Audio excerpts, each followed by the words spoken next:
Yo, what is shaking, everybody? Welcome back to Surface Noise. You were on the B side. Thanks for being here. We got a lot of fun stuff planned today. We got some great people joining us today. Right now, you can just see me and Brandon, but there are others. There's Jay. We got a couple other people that are going to hopefully join us as well. Just to give you an idea of what we got going on today, we are going to kick off with best or most memorable vinyl record experiences or pickups.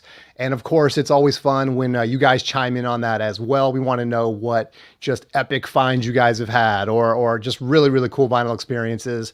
And we will get into ours. And then from there, we're going to shift into best trilogies in music or our most favorite trilogies, by a band. So take a band, give them the 1, 2, 3 punch, good morning, good afternoon, and good night. And just the 3 back-to-back-to-back records that we think are just are awesome. And so you guys add yours as well. And then we will jump into a freestyle and hopefully we'll get I think we have a couple fun topics for that one as well. So, and then we'll show off some records. So let me introduce the folks that we got so far today. We got Brandon, the Hall of Famer. What is up, Brandon? What's going on? Cheers. Good to have you. Good to have you. We're vibing. And then we got Jason Rojas. What's up, Jason? How's it going, man? Thanks for inviting me back on Spins. Of course, always. You're on speed dial. The auto responder, man, right there. I appreciate you.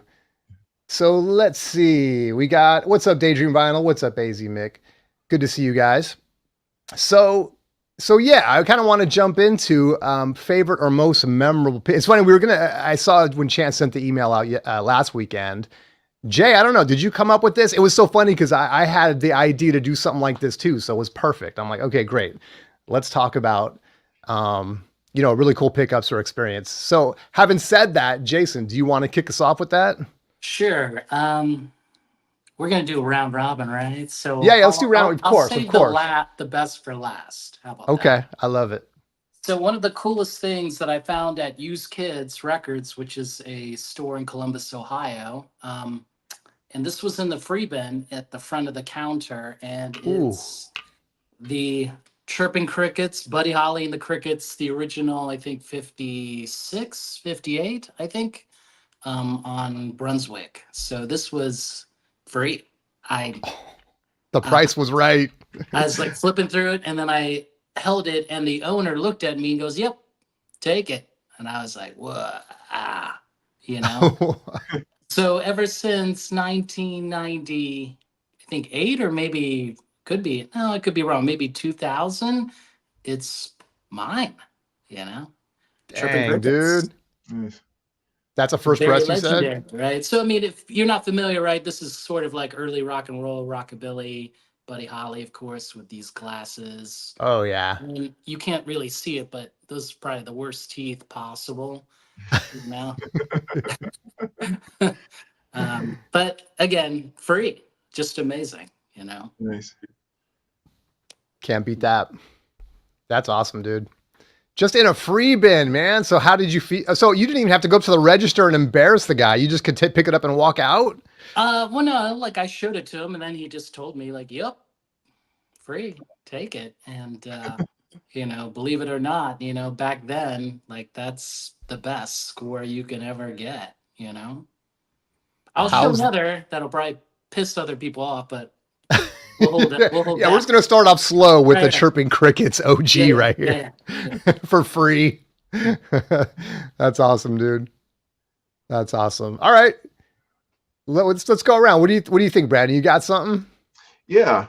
And I think with most of mine, I kind of thought about it from the experience standpoint, like some of my best or favorite experiences. And one of the first ones that came to mind as soon as I saw this question was this one right here, which is Stylophonic, Made in Music and Technology.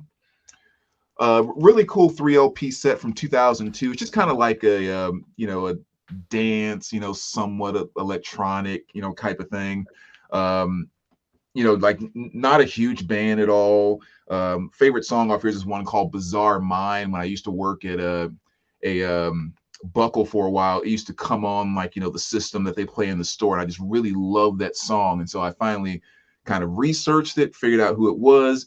And there was a guy over in the UK that was selling this. And he only had like $20 on it or something like that. So I bought it, and he sent me a message after he mailed it off, and he was like, I'm new to eBay and I didn't realize about like the overseas shipping and all that stuff. So, it actually cost me $12 to send you the record, even after you paid me. But he's like, but it was my fault. I didn't know. So I went ahead and sent it. And so after he sent that message, I sent him a message back. I was like, that's very cool of you. I really appreciate it. And I sent him an additional $25 at the time, which is kind of what makes this memorable. Because after that, he sent me this email that was like I guess, I mean, it was a very, very long email, maybe like 4 or 5 paragraphs. And he was just going on about, that was so amazing that, that you sent that extra $25. And he started talking about like all of this stuff that had been going wrong in his life and how he had kind of lost faith in, people caring about each other and being good to people, and like how some people had really kind of ran down on him and he just lost his job and all this other type of stuff. And it was just kind of really like this really, really heartfelt message that he sent. And That's cool. we actually started, we went back and forth a little while, just kind of, talking and, uplifting stuff and that type of thing. And we were doing these through eBay, like emails through eBay. And then the record arrived, and, he told me how glad he was that he knew it was going to a good person and a good home and all of that. So like with the stuff that we talked about, it was really, really touching to connect with someone like that deep and crap they had going on in their lives at the time, and just sharing stories, based off of a $20 electronic dance record that ended up getting sold on eBay. So every time I see that cover and every time I listen to this album, like it just so makes me think about him. And this is like 12, 13 years ago, if not even a lot longer than that. But I still think about the guy to this day, and just kind of that short, brief, like intense but brief friendship that we shared. So that's kind of a really cool connection as far as an experience with a record, with that stylophonic. That's cool. Yeah, it's cool when you can kind of develop, especially people that I think are new and maybe struggling, to kind of get started and stuff like that. This isn't one of my picks, but it reminds me of meeting a guy through Discogs, and he didn't have the best ratings. And I think when he first started out, he made some mistakes and stuff like that and just got beat up. And so, but he had some records I wanted, so I was kind of willing to take a chance on it and stuff. And we ended up doing some pretty good business and stuff. And I just leave him, I'm like, look, I maybe I can boost your score a little bit. Like, let's do some business. And then if I have a good experience, I'll leave some positive reviews and stuff like that. And that's what happened. And he was super appreciative, and, got him from like a 60% or whatever to like a 80 something percent. So it was, worth it for him. It was worth it for me and stuff, because he was a good seller. Everything went fine. It was just, I don't remember what he said, but yeah, he had some issues in the very beginning, and people just kind of beat him up for it. So yeah, that's good stuff, man. It's just one of those great lessons. Like, I mean, everyone you come across or you stumble into every day, like, you have no idea what's going on in that person's life, and it's just, one kind word, one kind act, just the smallest level of support. Like, you never know how you're impacting somebody. So that record always reminds me of that now. Yep, for sure. Well, I'm going to let you guys go a little bit. I have kind of a bigger story. I don't really have anything to show about it, but I have a tale to tell, but I don't want to do it now. I'll let you guys keep going. We'll see if someone else joins us too, and then we can get them in the mix. And so let me let Jay go again. Here we go. There you go, Jay. Okay. This is another one that I found in the free bin. So Tales from the free bin. Now, there's a catch to this. There's a catch to this. So I found it in the free bin, but it was missing the record. But I'd never seen the record before. And I think I've showed this a long time ago. But this is, I believe, I want to say early 70s. This is Parliament Osmosis. Oh, yeah. This is the first Parliament record. Yeah. And if you can see it, they're all dressed up in different costumes, right? I believe one of them is an Indian, a clown, a cowboy, a preacher, some space guy, and there is no guy in diapers. But so this is the first Parliament record. Again, I found it in the free bin, the cover. I told the owner of the store, "Where's the record?" And he just shrugged. So I found the cover, and then it took me at least, I think, 5 to 8 years to actually get the vinyl. Okay. Oh, there you go. So somewhere, some guy in Discogs was like, I don't have the cover, but I have the record. And then I was like, have you ever been to Columbus, Ohio? But I didn't have the record. I just tell me the record. And then I was able to, of course, Frankenstein both together, right? Yep. Nice. Well, sometimes a cover, that's the hard part. It's kind of good that you got started Yes. there. And the cool thing about this record, I mean, other than it's rare, but I think Record Store Day, this year, they just reissued it, which was great, Mhm. and I think that's the first time this has ever been reissued in like a big kind of way, I think. I think so. Yeah. I think so too. Yeah. So, I mean, it's wonderful that everyone can get it and it doesn't have to be, rare, because like I said, I've never seen it in the wild ever, Mhm. Yeah, those are tough, man. It's like you see them online, but like you said, I never see them out in the wild. And the very interesting thing about this, if you know Parliament, like they started as the Parliaments, like a R&B band, they mutated, and then this style of music was sort of like rock and all over the place, and it was a failure. And that's when he, started that funkadelic, more of a soul funk thing, which was more successful. And then I think he was doing it just to get out of his contract out of Warner Brothers Victus, or was this Capitol Victus? Yeah. So he's that. So most people don't know that George Clinton's all about like, signing contract, getting a payday advance, and then like getting out and signing with another label and getting another advance, He's one of those guys.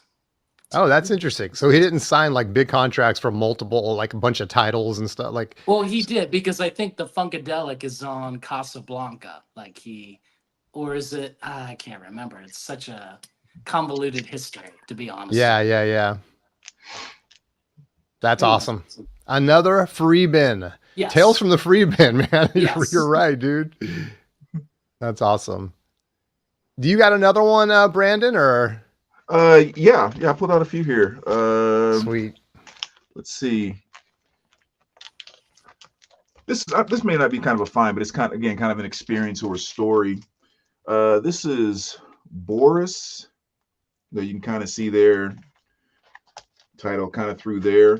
Kind of a what are they? Is it Japanese or from China? I think a Japanese kind of metal band kind of thing. But yeah, really cool group, and went to see them a number of years ago at this little place called the Firebird, and it was kind of cool because, obviously I took records to get signed and everything, so I was hoping to get a chance to meet them. And I'm standing there by the DJ booth, and I'm talking to a guy, and we're just kind of talking about this group, that group, and how the music discussion starts. Then another guy comes up and starts talking with us, and we're kind of yapping and kind of going back and forth and all of that. Then the show's about to start, so we stop yapping, and the first band comes on. It's great. They change over the stage, and then Boris comes on. And it's like when Boris comes on, me and the other guy look at each other, because that's when we realize the third guy that came up and talking to us was the freaking guitar player, Takashi from Boris. Oh, nice. We had no idea it was him. I don't know, it's just one of those things, maybe trying, not being able to recognize like as good a facial recognition, kind of across cultures and that type of thing. Because he just looked like, just a cool guy that came up and just started talking. Like I had no idea. And then all of a sudden, like he's on stage playing guitar, and we're like, how in the heck? Neither one of us knew that was him. So yeah, we had a chance to kind of meet him after the show, and say, hey, we totally didn't realize that was you out there, and that's so funny. We laughed about it, and that's when he grabbed our albums and he signed, and they took them backstage and got the other two to sign as well. So again, when you talk about just kind of like an experience that may not be, actually buying the album, but that's still one of those stories that every time I see this sitting on the shelf, I just crack up about that, going like, how in the heck, I was going to ask you, at least you got to see him afterward and be like, dude, I didn't know that was you. Yeah, or could you even say that? Like, oh yeah, no, we knew that was you the whole time. he cracked up about it when we first said it. He was just kind of like, yeah, it happens sometimes. And It's like, well, we would love to get some autographs. And he was like, yeah. So it was a cool moment, a great experience. That's awesome. And the closest I ever got to that was I was on a first date, I think. I think it was a first date, and went to a show to see some jazz. And I think it was Yoshi's in Oakland. And so we go there and stuff. We're sitting right in the front row, and it wasn't a big artist or anything like that, but we're like right by one of the saxophone players and stuff. And we're just vibing and everything. You know, I'm vibing. I'm like smiling. The guy's wailing and all this stuff. And it was just so fun to just be right there getting spit on, you know, by the sax player and everything. And so afterward, we go around to the bar to have drinks, and I'm like, "Yo, you're so good, man." You know, he's all, "Man, I wanted to reach out and give you a fist bump like the whole time." I'm like, "Oh man, you should have, dude." So we did chat it up a little bit, and I'm thinking like, "Oh, I'm on a first date. I'm sitting here talking to the band, you know, yeah, have you know." But yeah, anyway, that was fun. That was fun too. All right, Jay. I know you got a big one too, so I'm gonna let you keep going until. Well, this is the last one. I don't want Okay. to piss people off. So another store, I don't know if I should mention it because I don't want to break his heart or his wife's heart or anything, but he's a good friend of mine and he owns a record store and he occasionally gets some cool things. And then I saw this in the racks and I couldn't believe it, honestly. And a friend of mine who was a DJ, he was like, "Why are you all nervous and stuff?" And I said, "I'll tell you later. Let me just pay for it." Okay. So this is Black Sabbath, Never Say Die. Ooh. And if you look at it, someone wrote on it. Scribbles on it, you know. Okay. So right here, let's see if we can point to it. That is Mr. Ozzy Osbourne, I believe, right? I think down here is Bill Ward. And one of these, I think this one is Geezer Butler. And then this one, of course, is Tony Iommi, I think. Jeez. So these four make up this, whatever, this metal band called Black Sabbath. No big deal, right? And BD. And the price was, guess the price, you guys. Oh, come on, dude. Free Another free bin? No, this was not free. Okay. Wait, how did you acquire that again? It was in the racks and I saw it and I was just like, what the? This can't be real. Like, and then I whipped out my phone, was making sure that it was the signatures, you know. All right, if we're guessing, go ahead, Brandon. What do you think? Knowing a Jason story, $20. I mean, I was gonna say knowing a Jason story, $100. All right, Spence, is that your guess? 100? That's my guess. Yep. Okay, the price of this was $8. Oh man, dude, how? I don't know. I think they just ignored it, and God bless my friend, and I will support your store till the end of your days. Wow. Why 8? I mean, it's like even.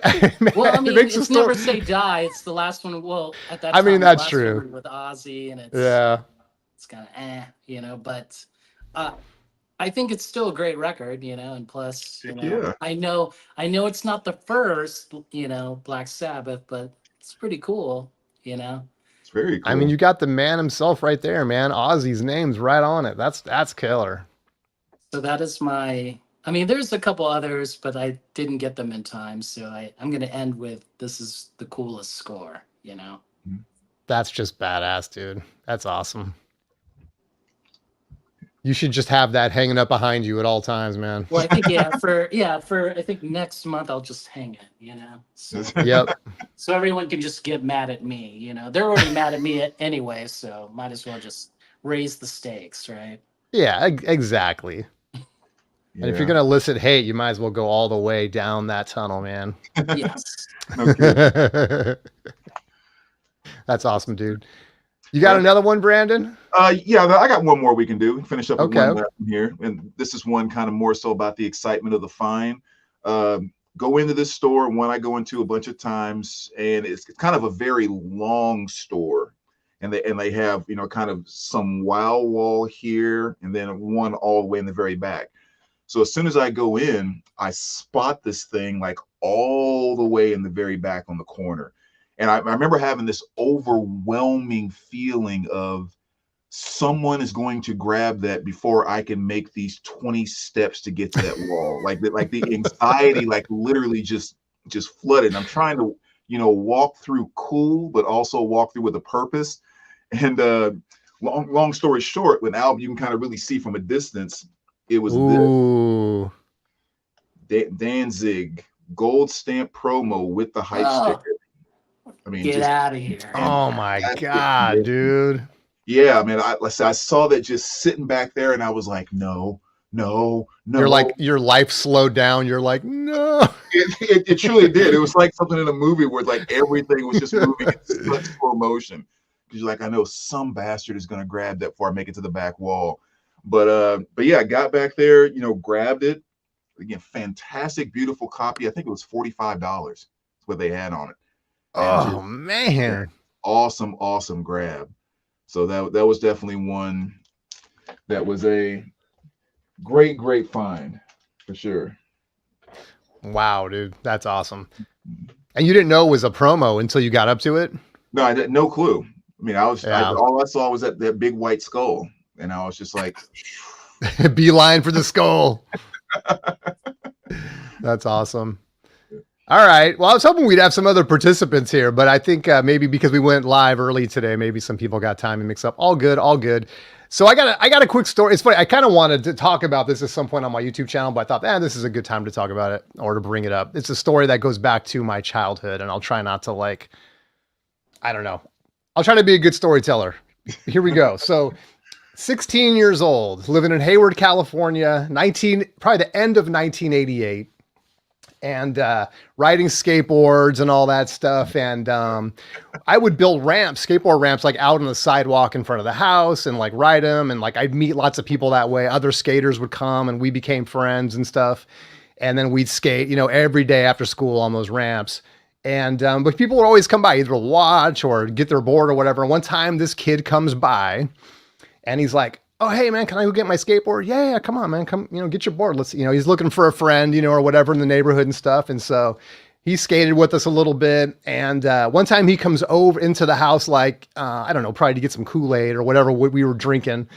And he sees I have some records. He's like, oh, you like records? I'm like, yeah, I mean, again, this is like 88, right? I'm like, yeah, I like records, of course I listen to music, He's like, oh, my brother is in the military right now. He had a record store and all of his records are now packed up in my grandma's house.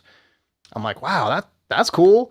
He's like, we could go over there. It's the Hayward Hills, because I live in Hayward. If you guys know the Bay Area, Hayward, it's kind of it used to be kind of the butthole of the Bay Area. That's kind of where we lived. We were broke, and stuff. And so, but anyway, so he's like, yeah, we can go to my grandma's house and you can look at the records. Okay, cool. Well, we have no way to really get there except to ride our skateboards. And I don't remember if my mom wasn't home or we didn't have patience to wait or I didn't or didn't know anyone with a car or whatever. So we ride our skateboards over to his grandma's house, miles through Hayward into the hills. We get all the way down there. We go up to the front door and knock on the door and there's no answer. So I'm like, all right, well, there goes that idea. He goes, hang on. So I follow him to the back. And it's funny how, my memory, how I kind of remember this. There was a little house or something in the back too, like a mother-in-law suite or something. But I remembered almost like a tree house. And he's like yelling up to the top. And another guy pokes his head out. He's like, hey, this is my friend Jason. Is grandma home? We're here. I want to show him the records and stuff. And he's like, no one's home. I don't know what to tell you, Like, okay, whatever. We skated all the way down here. No big deal. He's like, okay, well, hold on. So he goes, go around to the front of the house and meet you over there. So he comes around. I go over there. I'm waiting for him in this neighborhood. He comes around with like either a wrench or a screwdriver or something. There's bars on the front of the house. So I kind of messed this up. There's bars on the front of the house. And one of the windows is open, except there's bars in front of it, right? And so he goes, and I'm like, okay, there's bars. We're not getting in. And so like all along the way, it's like our plan is just getting screwed up, He goes around, he gets a wrench or whatever, and he starts taking the bars off. So now I'm like, are we just breaking into a house at this point? Like, I'm trying not, I'm not going to look a gift horse in the mouth. I'm 16 years old. I'm like, look, if we can get to these records, however we got to get to them. But at this point, he's taking off the bars. I'm like, I'm worried, looking around. We're in Hayward, by the way. Again, just to reiterate, not a great place to be messing around. And so he gets the bars off. He jumps in the window. Meet me at the front door. Okay, I go around to the front door. He lets me in. We go to the bedroom with a window that he jumped in, opens the door, and I'm not kidding you. It's your dream. It's cubes of records stacked from floor to ceiling, the full room with like rock A, rock B, rock C, jazz A, jazz B. I'm just like, whoa, this is crazy, man. He's like, just, take what you want. Again, this kid is trying hard to make a friend. I'm like, all right, hey, if this is how you want to show I'll be your friend either way, but hey, records. Okay, cool. So I started going through these boxes. I'm just pulling them down and I'm like, all right, and the funny thing is this was a record store from the late 80s. So there's nothing there that's like post 1988. This is like the end of 1988. Awesome. My musical taste at that time, thanks Shane, was like new wave and alternative and all that stuff. So I'm going for like Depeche Mode, The Cure, the B-52s, and anything I can find that's like Talking Heads and just anything like that. Meanwhile, I'm skipping over who knows what, right? And it's like Black Sabbath and like, whatever, OG jazz records and stuff. And I don't care. I'm just going for that. I start making a pile and I'm like, bro, how are we going to get these home? We like came up in skateboards. Like so again, he's like, well, I'll be right back. So he goes out again. I'm like, all right. I keep digging through. I must have had like 200 or 300 records just stacked up. I just went A through Z, all the new, at that time, new music and stuff, the 80s stuff. And I'm just standing there waiting for him. He comes back. He's all, okay, let's start hauling stuff out to the front. And we do. And I can't remember, either he had a cart or something like that, or he had some plywood to put on the skateboard or whatever it was. But we start, lifting the stacks of records into this makeshift cart, whatever it was, And like, as we're walking out, he's all, we want a stereo? I'm like, every step of the way, I'm like, are you sure this is cool, dude? Like, I just feel like I'm going to go to jail today, man. He's all, no, my brother, he's not, he's fine with it. He's in the military, blah, blah, blah, whatever. Just take, do you want that stereo? I'm like, okay, how are we going to get that home?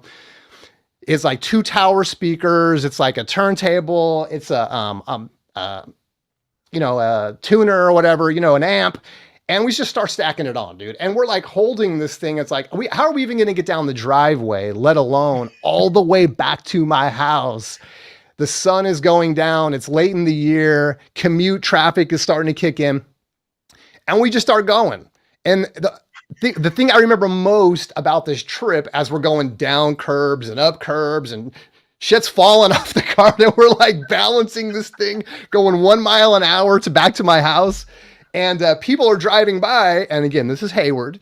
And like traffic stops and guys are hanging out the window. Hey man, is that stereo for sale? Let me get those speakers and blah, blah, blah. We're like, no. We're just trying to get out of there and just get home so we don't get like robbed, which we just maybe robbed a house. I don't even know.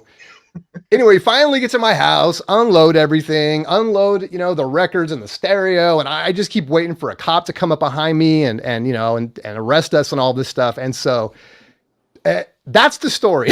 And I had these records for a few years. And I always go back into my head where I'm like, man, dude, if I knew then what I know now, what would I have grabbed? But those records have come and gone so many times. It's not even funny, right? It's like we moved around a lot. We had to sell stuff at yard sales. Like it was gone. But I'll never forget that, man. Just like riding our skateboards to get... why did we think that was a good idea, man? And then like stacking things up and riding them home, man. It was hilarious. So, and breaking into a house, man. It was like, I hope there's a statute of limitations on that, man. That's an awesome story, man. I love that kind of stuff.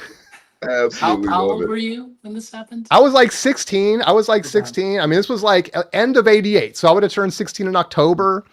And I only remember that because of other stuff that was going on in my life. But and this kid was maybe like 15 years old, and he also wanted to, and trying to think back, 35 years now.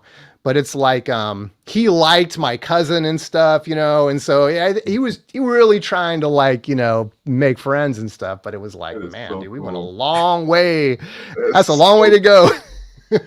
dude, a bike, a skateboard, and a buddy, that always led to good times back in the day, man. I'm Right. telling you, man, it's true. It's true. Uh, And you could, there was nothing that would stop you. yeah, You just did, yeah, there was no give up.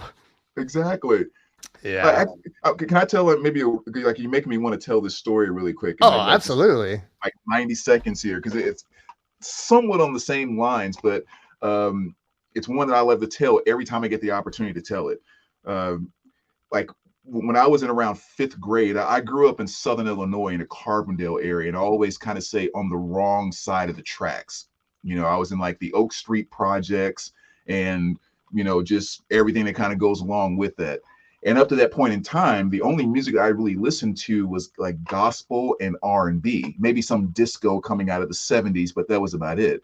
So in the middle of my fifth grade year, my dad gets a job teaching as a professor in, you know, the state over, right? So in the middle of my fifth grade year, we're moving 400 miles to all of a sudden just like total suburban Missouri, you know, and we come into this neighborhood and, you know, I mean, even like the guys I meet and everything, everybody's cool. It's just a totally different world for me all of a sudden. Like all of a sudden, no one looks like me, and it's just a complete and total like culture shock. And so there's you know, I pull up, two kids come up as soon as they see the U-Haul pull up, and the first question was, "Do you have a bike?" "Yeah, I got a bike." And you know, you go off and do your bike thing. Yeah. So two days into that, the guy who became my good friend named Matt, he goes, "Hey man, do you like music?" And I'm like, "Yeah, I like music." He's like, what kind of stuff do you listen to?" And I'm naming off all these, you know, like Gap Band and stuff like that. And he's like, "Have you ever heard of like Led Zeppelin or like Van Halen?" I was like, a lead what? Like what? I have no idea what you're talking about. He's like, "I tell you what, I'm gonna make you a mixtape." And over the course of those 2 days, he puts together these two mixtapes. And I'll never forget putting in that first tape. And the first thing that shot off of there was Over the Hills and Far Away by Led Zeppelin, One Vision by Queen, and Barbara O'Reilly by The Who. That was the first three songs. All right. And I was just like, what is this stuff? And he just started like telling me that this is AC/DC, this is Van Halen, this is, and it was almost like the scene from The Matrix. Remember when they plugged Neo in and he was learning like jujitsu and everything, and like he was just downloading all this information for like a week straight. It was that I was like, "Man, give me more, give me more, give me more." And he's just, because his brother was a DJ at a radio station, so he had all of this stuff right at his fingertips. His brother had an insane record collection. And he's just like feeding me all of this stuff. And it was just so overwhelming because I didn't discover like my dad listened to Led Zeppelin and my mom listened to ABBA. It was just one straight culture shock. Here is all classic rock, hard rock, glam metal right now. And it was like the coolest thing in the world. I mean, I'll never forget that feeling of being like that excited about life. And I can't wait to go hang out with Matt today because what is he going to show me today? What tape did he make for me today? It is just like I said, it all starts with a buddy with a bike, a buddy with a skateboard. Well, and you're like a blank slate even, I mean, not a complete blank slate, but I remember that too, where it's like you meet people, especially you move, like you said, we moved a lot too. And you move somewhere, you make new friends, and it's like a whole new thing gets uploaded in your head, music and stuff. And yeah, I remember that multiple times going through that throughout my teen years and stuff. It's funny, you said something that reminded me of something else. I have said this, mentioned this before, but when I was talking about the first time I remember buying a record with my own money, I was like 10 years old, and we had just moved, like you said, and I had a bike, and bikes were everything in the 80s, right? I mean, and so I ride my bike. I had some money, whatever, $10 or something, and there's a record store, and I ride to the record store, and it's right across the street from the high school that I went to and everything. This is before I went there, but I don't even remember how I found out about it. Like maybe we drove by there one day or I looked it up in the yellow pages or whatever it was, but I go there and I start digging through records. You know, I'm going to go buy a record. And only thing I really know about is like what my mom is into. And my parents were divorced by this time. And so I start looking at like Grateful Dead stuff. I start going through all the Grateful Dead and I see a record that we don't have. And it's Oxo Moxoa. Really cool cover and everything. I'm like, okay, I'm getting this. And I am a super cripplingly shy kid, by the way. Only child, just can't talk to adults or even other kids until like, you know, whatever. We start to make friends and stuff. And I get up to the counter and I put my Grateful Dead record on there and he looks at the record and he looks at me and he's like, "Why are you buying this, dude? How come you're not buying Led Zeppelin or Pink Floyd or Van Halen or something?" You know? And I was literally so terrified that I started to like put the record back. He's all, no, I don't care, dude. You can get it. But he's like super gregarious guy. He's all, no, I'm just saying, you can get it, whatever. So I pay for it. I get it in my little bag and everything. And I ride my bike home all the way back home and everything and get home all proud, showing my mom, look, I got a Grateful Dead record we don't have, you know? But, yeah, that was a funny experience too, man. Just it's the first time I remember like just going into a record store on my own and just buying something, you know, 10 years old. Yeah. And kind of, guys, see, now you're making me continue on too by sharing that kind of stuff because like that same story I was telling you about, we have cable for the first time, right? So I'm helping my mom vacuum one day and the TV's on, but the volume is off.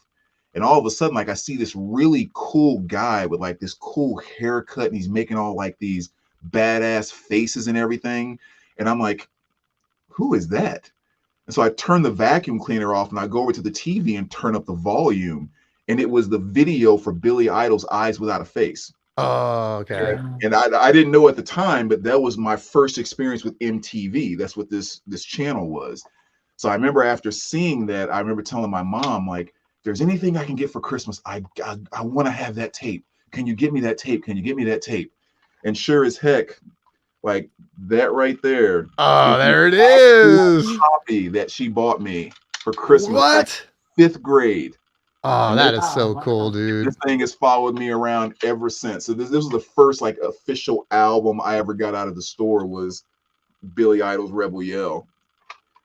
That is cool. That you still have it, dude. That is so cool. That is so cool. Same case, same like the actual copy right there. The thing's been following me around since I was 9-10 years old. That is awesome. Yeah, I think I have one thing that I had when I was even a teenager, and I think I was around that same time that right after the experience with the records, and I was probably like 16, I guess. I guess the same age, but we had moved again, so I think I was just in the next house we were in. And I bought we used to always rent videos, and a lot of how I would learn about new bands sometimes was like going to the video store, and you'd go to the music and there'd be like live shows or whatever and stuff, or compilations of videos. And I remember getting Adam Ant. And again, what's funny is come full circle. I saw Adam Ant for the first time in my life this year, but this is going back to being 16 again. And it was a beta cassette. We had a beta player, not even VHS. It was beta. And it was a live show of Adam Ant and everything. And I remember getting that and taking it home. And I still have it, including the receipt and, you know, where we bought it from and what I paid and the date. So that's really cool, man. I'm glad I still have that. My gosh. Yeah. I can listen to those stories all day long. That stuff is just magic to me right there. It is. I'm glad this kind of morphed into that. What's up? What is up, man? How's it going? Hey, not much. How about you? How you going, man? It's going good, Dawson. You're here. Thanks for coming. I know we switched up the times on you a little bit today, so. Yeah, we got Spins, we got Jason, and whoa, how did we get Seal on here? Someone had to bring a cool factor to the channel. Yeah, that's why we have Brandon here, man. Someone's got to elevate a little bit.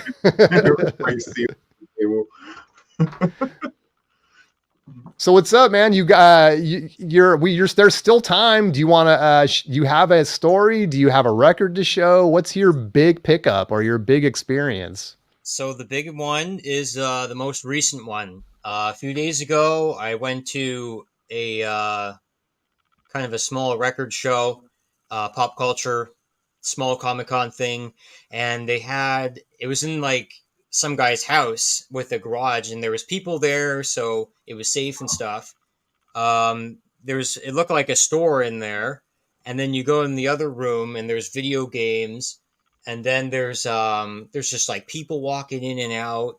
There's clothes things, and like this guy, he had this store, and he wanted to sell some things, so he was going to move back to Winnipeg, and I said, oh hey, you must know the Guess Who, because he kept saying that something about what he was like, oh, I don't like the Guess Who, blah blah blah, and I just kept roasting him the whole time. I was like, Burton Cummings is going to say something about that, maybe Randy Bachman or something. So I just kept joking about it like the whole time. And every time I found a Guess Who record, I shoved it in his face. I'm like, ha ha, there you go. And I was near the end of the record grab, and I was like, oh, I haven't found any records yet. I was in the last bin, and I flipping through it and flipping through it and flipping through it. And then I got this one here. So let me take that off. And I only got a couple records on this one, but this was Woman Love by Burton Cummings. And it's one of You the should best show parts the of it. cover. You should bring it back a little so everyone can see what the cover is. Yeah, So, There like we that. go. There we go. Burton Cummings, Woman Love. But also, if you look a bit closer, let's see which I side can't it see is. Jason Okay. with the logo there. Jason Rojas. I can't see him because of the. If I just move it over a bit, it's signed by Burton Cummings Oh, Oh, it is. Okay. in Oh, wow. 1980. So it's signed there, and unfortunately it says to Morris, Luck of the Irish. But I double checked, and that is in fact Burton Cummings' autograph. And then I got another one. I think it's funny too. Just before we skip past that, is like we were talking about autographs earlier. Yeah. How do you guys feel about having something that's been sort of signed to someone else, kind of personalized? And I have mixed feelings about it, right? Like you get something that says, "Hey, Ron, happy birthday" or whatever, and it's like on the one hand, my feeling about it is like on the one hand, it's kind of like, it's like this is really intended for someone else or whatever. But then on the other hand, it's kind of like it has a story also at that point. Mhm. What is your take on that, Dawson? An autograph is an autograph. Yeah. I don't care if it's signed to Joe Cool or Frank, whoever. It's an autograph. It's there. Who cares? Yeah. I got the thing, man. This Burton Cummings held this, the greatest freaking Canadian rock band, the front man of the greatest Canadian rock band, held this in his hands and signed the thing, so that it's mine. And so then I think the one a couple of years before is I got my own way to rock. I only know like that one on there, but it should be a good one. I'll just show you the other two, and then I'll tell you how much I got them all for. Okay. This is all like one pickup. Yeah, this is one pickup, so I got two more. Gotcha. This is the Rolling Stones Voodoo Lounge VHS tape. Oh, there you go. Voodoo Lounge, my favorite Stones is like 72, 73. But this is where they came back in the 90s, and they made a comeback. And it was cool because here's Bridges to Babylon, 98, the next tour. It was cool because they have this rock and roll access. They have like these leopard skin coats, and they're jumping all over the stage. It's just unreal. It's like a praying mantis and a grasshopper, and just it's so minimalist that the way that they play the guitar, but it's so excess from the stage and everything at the same time, and they got some really funky grooves around that time. So I got those. I got these two records for $1 each. Ooh. $1 each, and then I paid $5 for the VHSs, so $7 for for all that in good condition, I'll Hell take that yeah. any day. And to wrap that part up, the best uh the the best record grab is my most recent one because that's why I love doing this.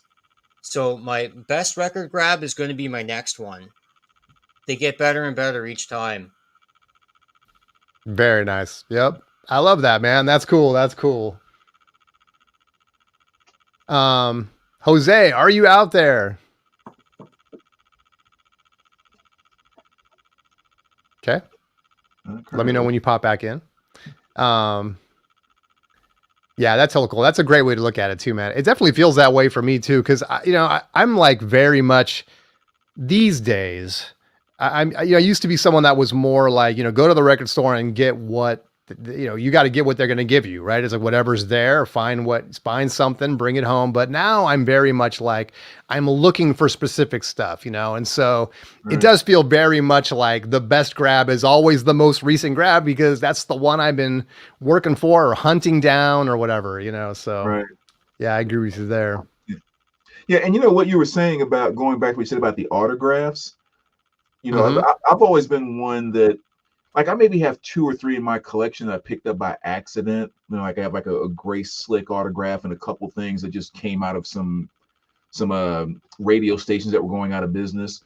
But I will never go out and look for or pay for an autograph that wasn't actually signed for me.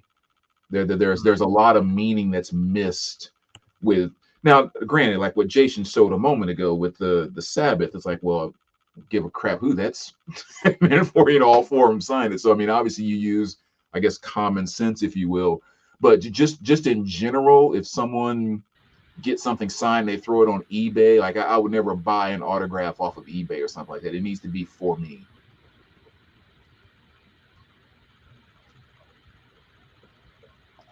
Hello? I can't hear Jason. Sorry, I was I know muted. I can't hear. I was muted. Sorry about that. I got you. Okay, so yeah, you're saying that it's part of it is the personal story and meeting the person and all that for you. Right. Or even if I don't meet the person, like Billy Creone, who's does a lot of music, he travels and opens for a lot of the 80s acts that are still doing tours. It's like, he'll go on the road with Cyndi Lauper or Lisa, and he'll be like, "Hey Brandon, I'm going on the road with Cyndi Lauper. Send me over any stuff you want her to sign for you." And I'll send my stuff and she signs it for me. So maybe I didn't meet her, but this copy was signed for me. Right. Yeah, that's really important to me when it comes to autographs. Got you. Jay, you're muted too, man. Let me amend my story. I got into my DeLorean, traveled back to 1978 because I was born in 78, right? And then I got it signed by them, right? In England, right? No, in California, right? Then I jumped back into my DeLorean, time traveled back to, oh my gosh, I need to remember here, 2015, and stored it in my storage space, Now, Jason, we know if you had a DeLorean, the stuff that you would come back with would put that to shame. That's right. Although some of the stuff you have is proof that maybe you do have a DeLorean, man. This guy's going to 88 miles an hour all the time. No kidding.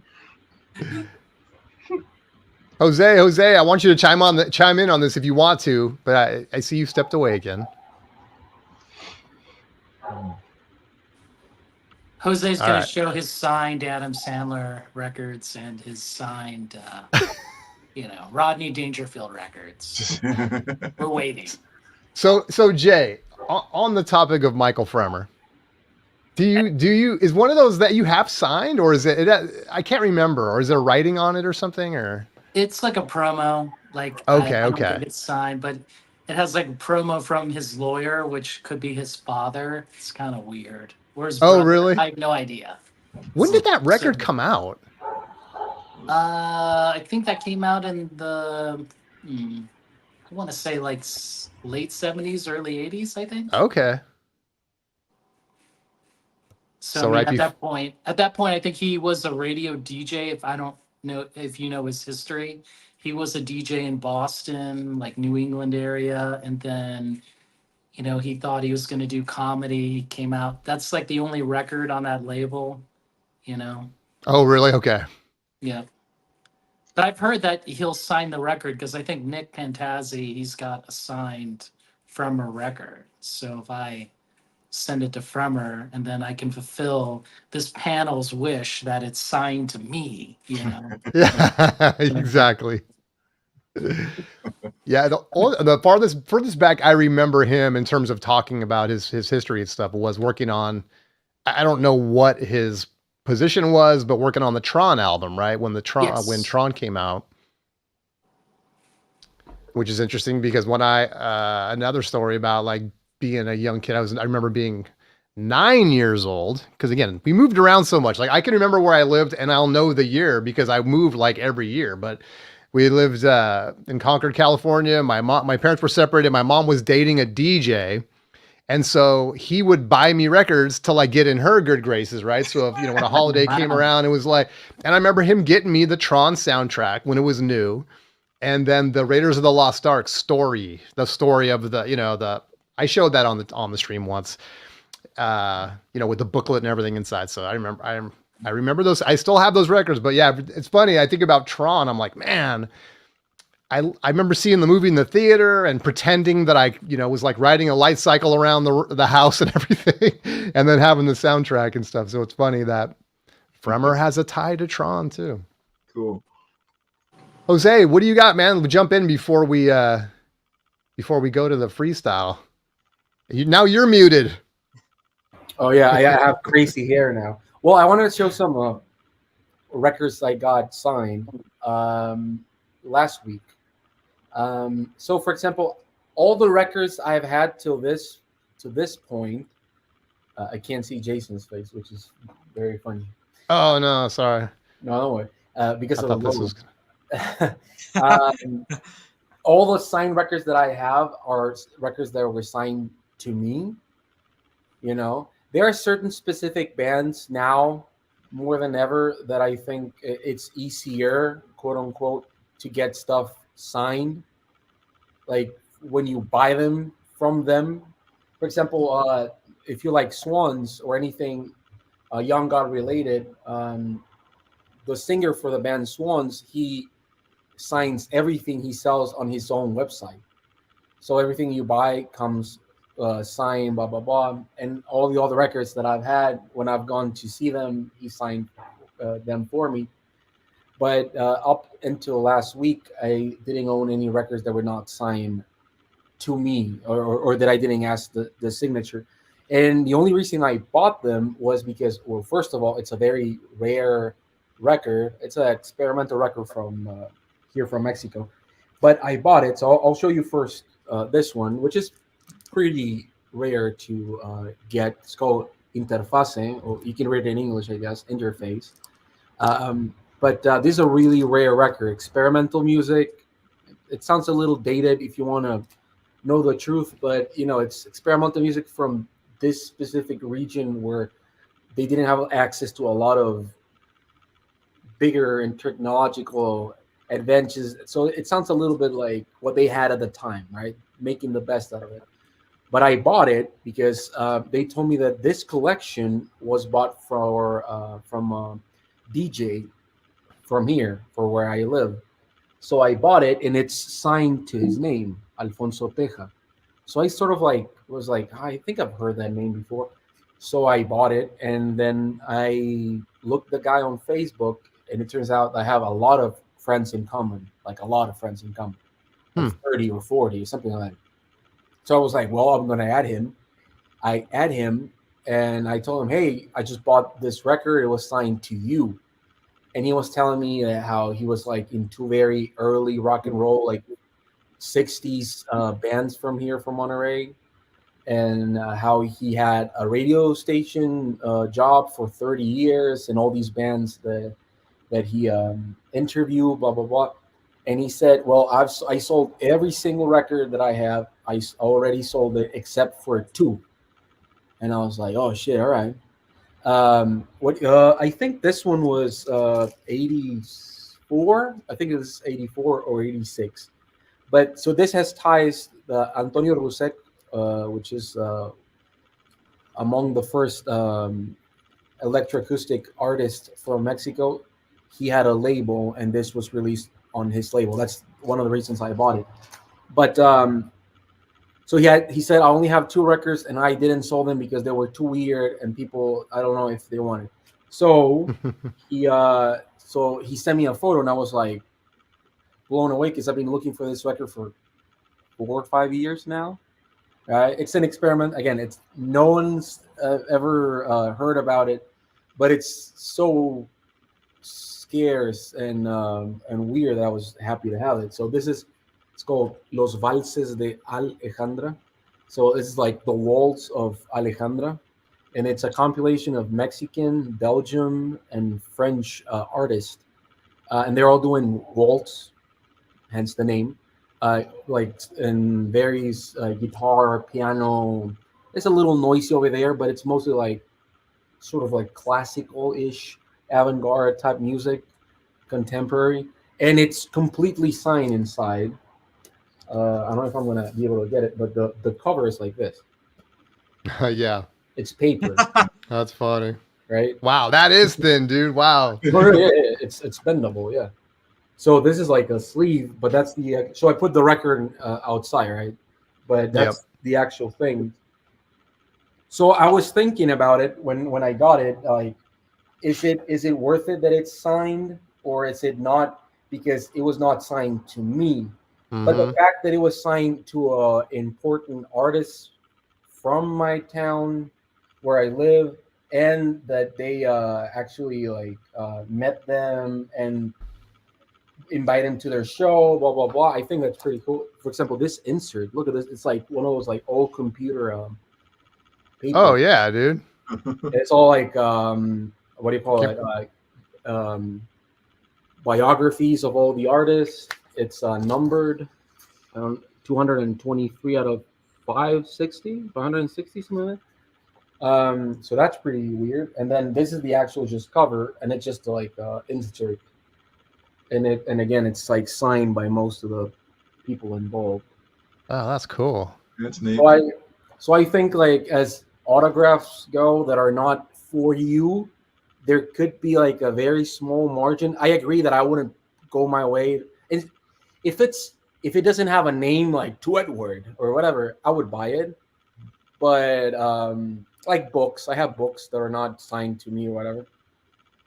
But I think like in the rare occasion that it was signed to somebody else's, like someone that's famous or you admire, or you just find out that they live here, I think that's a very small margin, but yeah, I know. Yeah.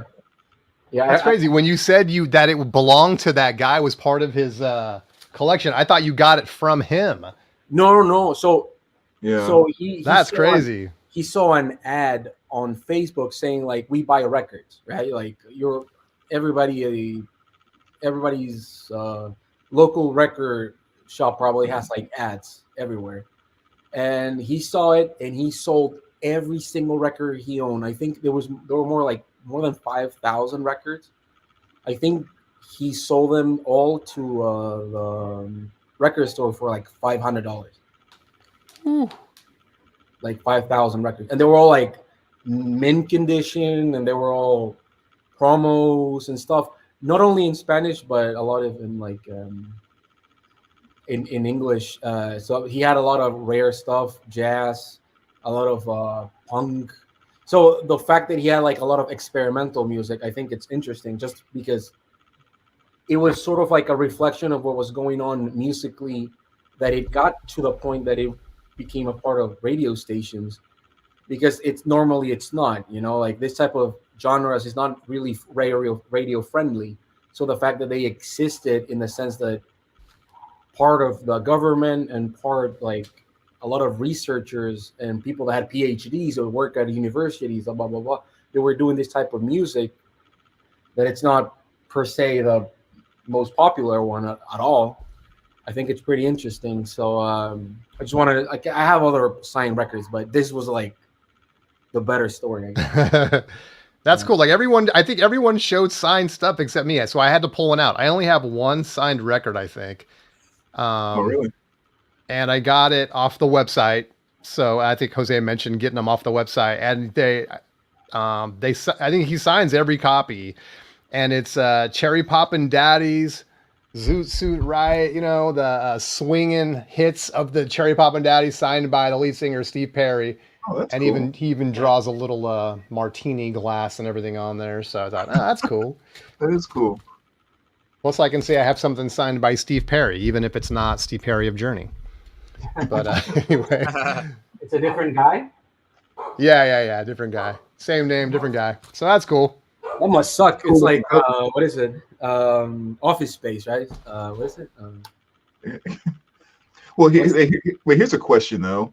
Like we talk about having stuff signed for yourself or having it signed for somebody else. What if the artist signs the album for you and spells your name wrong? Oh, that's happened to me. Ooh. I've had that happen to me. Yeah, I have I too. just keep it in the background, I guess. Yeah, Let me but- show you one more that I have. It's just a. So this is, I guess you could call it signed, but this is Devendra Banhart. I don't know if anybody knows that artist. It's very popular. He sings in Spanish and in English, but this is the cover. But and he didn't sign. He did this, like doodle. Well, that's the Oh, signature. that's cool. Devendra Banhart. He did this, and in the gatefold, he signed the whole thing like weirdly. Oh, that's cool, man. So basically, he graffiti the fuck out of my record, except the front, which I guess it's cool. It's not in the front, Yeah. and it just has the Devendra Banhart thing, which is a nice little. Anybody wants some freak folk in their life? It's pretty good. You have to make that a topic next time, Jason. We can talk about a show sign record. It's kind of fun. I'm telling you, I know. I didn't know this was going to morph into that. I like Jeff. I have an autographed Devo Energy Dome, even signed by the one who passed. Dude, that's right up my alley. That's awesome. In fact, I never got a red Energy Dome. By the time I went and saw Devo, they were doing the blue Energy Domes. And I remember standing in line to get it and being like, where's the red? And he was like, the guy who's like selling him's like in character. He's like, the blue Energy Dome is to protect from blah, blah, blah, blah. I don't remember what he said, but something. I'm like, okay, just give me the blue one. But, Well, I don't know if you guys do that as well, but like for example, this is when I was in college. I went to see this band. I haven't played this record since I saw them. I didn't knew them. I just bought the record because they were there. But I kept like the flyer oh, that's cool. and the so when I actually go and see them, I keep this. But Yeah. funny enough, one of the bands that opened, it's called Los Mundos, I went on to release 3 records on my label. So that's pretty what do you call it? Envision or whatever. Not always happens, but you know. Yeah. Brandon, you're right, man. We could do a whole show on Yeah, I know. I'm ready to start pulling stuff off the wall now. Just to I start. know. Like, that's not what this show is. I need to. keep Well, my I mean, cool. oh, that's cool. Is that signed? No, I'm kidding. Oh, I don't know why it was there. It was a ripoff, by the way. It was like, how much was it? Like $20 or something like that for one Christmas ditty he did. Yeah, I've seen that before, but I've never had it. You don't need it. You don't need it. Not missing much. No. All right, well, maybe we could get into something like that. We still got some time. We're going to go into the freestyle here. And I guess we'll take what the second topic we were going to talk about. We'll move it to the freestyle. And depending on how soon we wrap that up, who knows? We can start showing some other cool stuff. Continue this conversation. So I appreciate everybody for watching and listening to the podcast. Don't go anywhere. If you are live, we're gonna trickle right over to the freestyle. So I appreciate everyone for watching. Thank you so much. Let's change banners. I want to say that I was not here. I didn't read. We were going to be an hour earlier, and I was eating. Sorry. It's all good. It's all good. You made it. That's the important thing. I sort of made it. Yeah. All right, here we go.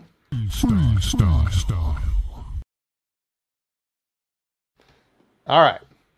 So, second topic is favorite artist trilogies. And I thought, I know we kind of last time, in fact, I think Brandon and Dawson were here last time. We did like a whole who has the best catalog. This is kind of like the best back to back to back. So, a trilogy where it's sort of like what 3 albums anywhere in an artist catalog are just kick ass. You know, maybe the best records in their selection, and just kind of share some things from our collections that we think are like the 3 kind of in a row that really speak to who that artist is, or whatever, just kind of favorite or cool or best or whatever. So, and I am prepared. I got a bunch of them for this one. So, who wants to go? Should I go first, or I'll go? Yeah, First. go for it, Jason. All right. So, in fact, last time I was on here, I did talk about a couple of these records, but my first one is Depeche Mode. And for me, sort of the way the trilogy starts at, well, because it kind of sometimes depends on where you start, it's going to depend on where you end. And I had to end in a certain place. So I had to start here. To me, Music for the Masses is just such a great album. And this is kind of like when I came into to appreciating Depeche Mode. And this is when they came out with their 101 album video that was recorded, the movie that they did that was a group of kids that followed them around and went on the tour with them and stuff. A lot of the music is from this record, Music for the Masses. So for that reason, because that was another video that I was watching a ton of, in high school years. So yeah, this is cool. Man. I was lucky, when Chance was out here and I was taking him around to different record stores, I happened to see this OG and snagged it before he could get his meat hooks on it, because he found a lot of great stuff out here too, but I saw that one first. So, but yeah, we start there. And then the next album was Violator. And this is kind of the big one. This is where people that didn't know that they liked Depeche Mode started to like Depeche Mode and enjoy the silence and all that stuff, the videos and everything that were coming out. Personal Jesus was another massive one. And this was massive, man. I mean, and to be able to come back after the Music for the Masses and their tour and the movie, and to make this was like, damn. And so it was great kind of to already be into Depeche at this time and to have this one come into existence, and just absolutely love that record. And then you think, how can they top it? And to me, they did. I know to a lot of people, maybe this is, they don't hold this in the same regard as like a Violator. But the third one on my list of the trilogy is Songs of Faith and Devotion. And when I was just started going to college, I had the CD player in the car, and this was playing all the time. And maybe for that reason, it just has a special place in my heart. But this record is so freaking good, man. Just from beginning to end, the way it's sequenced, it's just very cohesive in the same way that Violator is very cohesive, and this is the same way. So anyway, that's my first trilogy, Depeche Mode, from Music for the Masses to Songs of Faith and Devotion. Jason? Oh yeah, okay, there we go. Hold on. Oh, man. You stole one of mine. Oh, okay. Dang, sorry, dude. Celebration though, but yeah. Yep, I hear you. Great minds. Great minds. Yep, that'd be easy to start there. Black Celebration too, man. Great one. Well, go ahead. Pick your backup, Brandon. So I picked out a few here too. I'll go with this one. I'm gonna start with Jason Isbell and Southeastern. It's gonna be the first pick. So obviously I'm going with Jason Isbell here. Had to go with this one. I mean, this album came out in 2013. And quite frankly, I feel very comfortable saying this is one of the greatest albums to come out in like the past 20 years. Like this album is just his songwriting on this, storytelling, and just how this thing flows is just unbelievable. I just saw him in concert about 4 weeks ago or so. But songs like, Cover Me Up, Different Days, Live Oak, Relatively Easy. Again, just amazing storytelling. But especially the song Elephant on here, a story where he's kind of talking about his girlfriend more or less dying of cancer, and just kind of the stuff they're going through, and kind of the elephant in the room, like how they're trying to ignore and play stuff off. And Like, how do we ignore this elephant in the room, even though we're doing all these different things? And the way he tells a story, it'll literally have you in tears if you haven't heard this album, but just fantastic and so moving. And he followed that up with Something More Than Free, which is kind of continued down the same lines. Again, just amazing storytelling. You know, if it takes a lifetime, 24 frames, just all kinds of great stuff. Just really check out those two albums. You will not be disappointed, especially Southeastern. And then the third one that came after that was Jason Isbell and the 400 Unit. And this is the Nashville sound, and it's still kind of the same thing. It's kind of that, you know, not country pop, but that, you know, I don't know whatever you want to call that genre or whatever. But that guy is just so freaking talented. His ability to write amazing melodies and just tell some of the most absolute moving stories. It just paints these amazing pictures with just such simple words. Just the way that he puts it together is it's an emotional roller coaster ride. So those are going to be my, you know, just kind of 3 back-to-backs that you cannot go wrong with. That's awesome, dude. Yeah, totally I made agree. a note of it. Totally agree. Elliot smoking that ganja, huh? It's good stuff. That's awesome. Stuff. All right, who's ready to go next? I can do it. You want to go, Jose? You want to go first, Jason? You want to go, Jay? Go ahead, Jay. We'll He's piss off shaking. Jose He's here. shaking. I can't So see him. we'll show this from 1969. Ooh, I have that. promotional. All the way from my Okay. storage space, you know. There it is. The Stooges, right? 1969, right?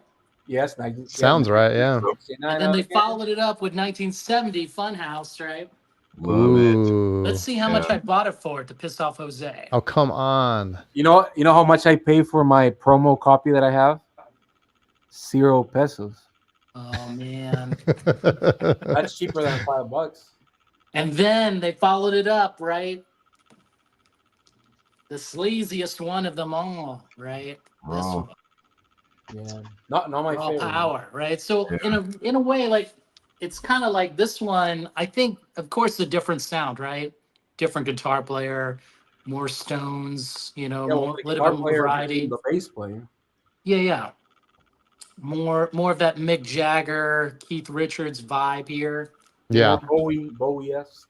Yep, very Bowie-esque, you know, versus this one, which is like the wild one, I think, right? Yeah. That's my favorite. This one is your favorite? Love Funhouse, yeah. Yeah, that's awesome. I mean, I think this one is more the beginners, right? Like sort of, you know, Right. I think John Cale was. no, I think- I wouldn't say beginning. I think it has weirder songs. The first one, for sure, but it has "N," which is my favorite Stooges song. But yeah, Funhouse is like, if you say the first one is the better one, I wouldn't disagree. But Funhouse is just straight up just a better record in general. Like, and hits harder. Damn. Nice trilogy right there, Jay. Sweet. Oh, wow. And your examples are awesome as well, man. Those are all OG, I take it. Yep. Gotta go hard. Gotta go hard on this surface noise. You know, we go hard. Yep. We don't hold back here. It's like, come on, bro. Who are you talking to? Of course they're OG. Right. Iggy Pop, he's the godfather of punk. All right, Jose, do it. Do it. Do it. All right, here we go, Jose. I'm gonna go with a weird choice here because you have to, man. So I would say that I pick up Swans, one of my favorite bands, Swans. So after they released a monumental record called "Soundtrack for the Blind," they disbanded. Lead singer went to do like his own version of the band that he wanted to do, like more folky, dark folky type music. And then they came back. They did one record, and I wouldn't say it bombed at all because it's experimental type music. So it just, how many people can you really like disappoint, right? Yeah. But it got praised. They did good shows. They play live and everything. But then, they released this, which is called The Seer, which is an amazing record. For those that don't know Swans, for example, Karen O sings in one of the songs, from Yeah Yeah Yes. So Mm. it's a very beautiful and pretty song, and if you see there, Acorn Family that and Jarbo used to be a member from the band. Can you see this? But then they released this, which is one of my favorite records. It's called "To Be Kind," and they had massive success when this was released. You can see the baby there. It's a triple LP, a cardboard with the pictures of babies inside and outside. I just think it's pretty great. They start doing like everybody that contribute to the like a CD they put out. They put all the names of the people that contribute over there. I think it's pretty cool. And then I saw them on this tour, which is called The Glowing Man, and it's signed by him. I saw them in 2016. Is it the other way around? No, it was. So yeah, I don't know if anybody here likes Swans or stuff like that, but if anybody here likes long ass fucking songs and they read it's like if you took out what's free jazz about free jazz and put it in a very chanted and meditated but very raw and heavy and fill out music with guitars and bass. It's just basically that. It's the same. What I get from it. It's basically the same thing I get from free jazz, spiritual jazz, but in a rock type formation. So Yeah. it's like that in trance mindset where you become like basically like notion of time it's gone, the notion of what's happening around you, and you become like one with a song that's 20 minutes long, 10 minutes long, 5 minutes long. I would recommend it. That was it. That sounds cool, man. Yeah. Oh, and somebody asked, this is my favorite Swans record. Well, from this era, from all Swans, that would be like Children of God, probably. All right, that's it. Somebody asked. Martin has some good some birds picks right there, man. Those are great ones too. Yeah. All right, Dawson, I think you're up. So I think the third album there was a triple album, so that was a trilogy. Yeah. They're actually all are triple except the first one the first one and the second one. Yeah, both of them are triple records, Okay. Wow, that's like 9 right there. and this is a double one. Cool. Yeah. So, in light of the trilogy, I chose the one with the album called Trilogy. I do have the Emerson, Lake and Palmer Greatest Hits upstairs CD, but I'll just quickly do a review of my experience with these first albums. So, if you're talking about long songs, well, we have a 20-minute one coming up.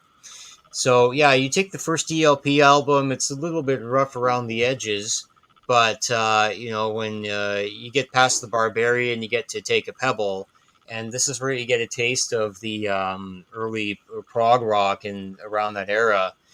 So it's funny when Greg Lake writes it. So I was thinking about like skipping a pebble across the lake. So you just have these images. The next one's called Knife Edge, and that looks like some of it was arranged by classical musicians. But the story behind that song was Lemmy Kilmister. He used to roadie for Emerson, Lake and Palmer as well. So he gave one of the members a knife. So that was the knife that was used in the music video for that song, where he would take that and he would experiment with the piano there, and that's how we got that distorted noise with that. So then the next one, you have a 3-part song, and then Tank. So Tank is basically the lead up to the next album, which is Tank. And then Lucky Man is one of those rare songs by a band that has progressive music. It's a 4-minute song. It's one they probably had on the radio, and it's a pretty good one. It's a good way to finish up that album there. So this brings us to Tarkus. It's like every time you go into a record store, you probably see this album and you're like, what the heck is this album? It's like, you have to listen to it, but you never get around to it. So I finally got around to that one. I think my buddy had a copy. We listened to that one. Again, Tarkus is pretty cool. You get to probably, halfway through and you're really rocking. And then get to Aqua Tarkus. Pretty sweet. Yeah, again, front to back, pretty good. And then I think probably towards the end, Are You Ready, Eddie? And they just have some cool titles in there that are a part of it. It's not the best prog album, but it's one of those staples that you gotta listen to, and it just brings the aura and the everything that Emerson, Lake and Palmer does for the if you're a prog beginner, that's a good one to go to. So that brings us to Trilogy. Yes, the next third album. Yeah, again, Enigma. Sheriff was pretty good. They're kind of starting you off with some slower songs before they really start showing what they got. So yeah, Trilogy, when you get to that one, pretty cool. But I mean, when you get to Abaddon's Bolero is the last one, as they're just like 1/3 of the song is one guy, the next third is the other one, the other third is the other one. I just say it's just they got some gymnastics going on there, and they're just kind of showing off. But if you're having an album called Trilogy and it's the third one, they're gonna make it count. Made it count in that album, and I wanted to kind of test my skills with this one here. I was gonna take the easy road and go to Led Zeppelin, but I went to ELP, which is 3 members, and that's the Trilogy that we got. So overall, I would have to say that when you're getting into prog, you got Pink Floyd, you got Rush, you got a couple other bands, and then you get to Emerson, Lake and Palmer. They're testing you. They're testing your prog skills and your patience. But when you get to past the first few songs, you're gonna love them, and you're gonna play the rest of the discography. Boom. Mic drop. Awesome, dude. I need to, I'll be honest, man. I have not gotten to Emerson, Lake and Palmer. I haven't got deep into the catalog yet. So I definitely need to check those out. Wyoming Dave, you got something for us today? Yeah, but you just a second. I don't have very many, I just can't pick some random Led Zeppelin albums. Oh, there you go. Well, well, that's a good random one right there. good album. Not the OG, it's a Walmart repress, but until I found the OG. And Physical Dancing Grief. Days. I love that song. This is a good album. It has different types of music. Dancing Dave. Dancing Dave, yeah. 2 records that different. Physical Graffiti. He's holding up Physical Graffiti. Yeah. Very nice. There's they do a lot of different styles. Trample and different cashmere, especially, Oh yeah, it's so good. And yeah, first one was Houses of the Holy. Yeah. And now number 3. Presents. Presents. It's just a good rock album. I don't have any particular thing to say about the tracks. Achilles' Last Stand, good one, long one. Very cool. Very cool. Could I show you one more back? Yeah, you can, or we can do. I think we're going to go around again one more time. Go ahead. Go ahead, guys. That way we can stretch it out. Mode albums were good picks too. Oh, I know. It's so funny. Sorry, Brandon. I was like, I tried to pick one I didn't think anyone else was going to do. Brandon was all over it. That was the very first one I went to. The very first one was Depeche Mode.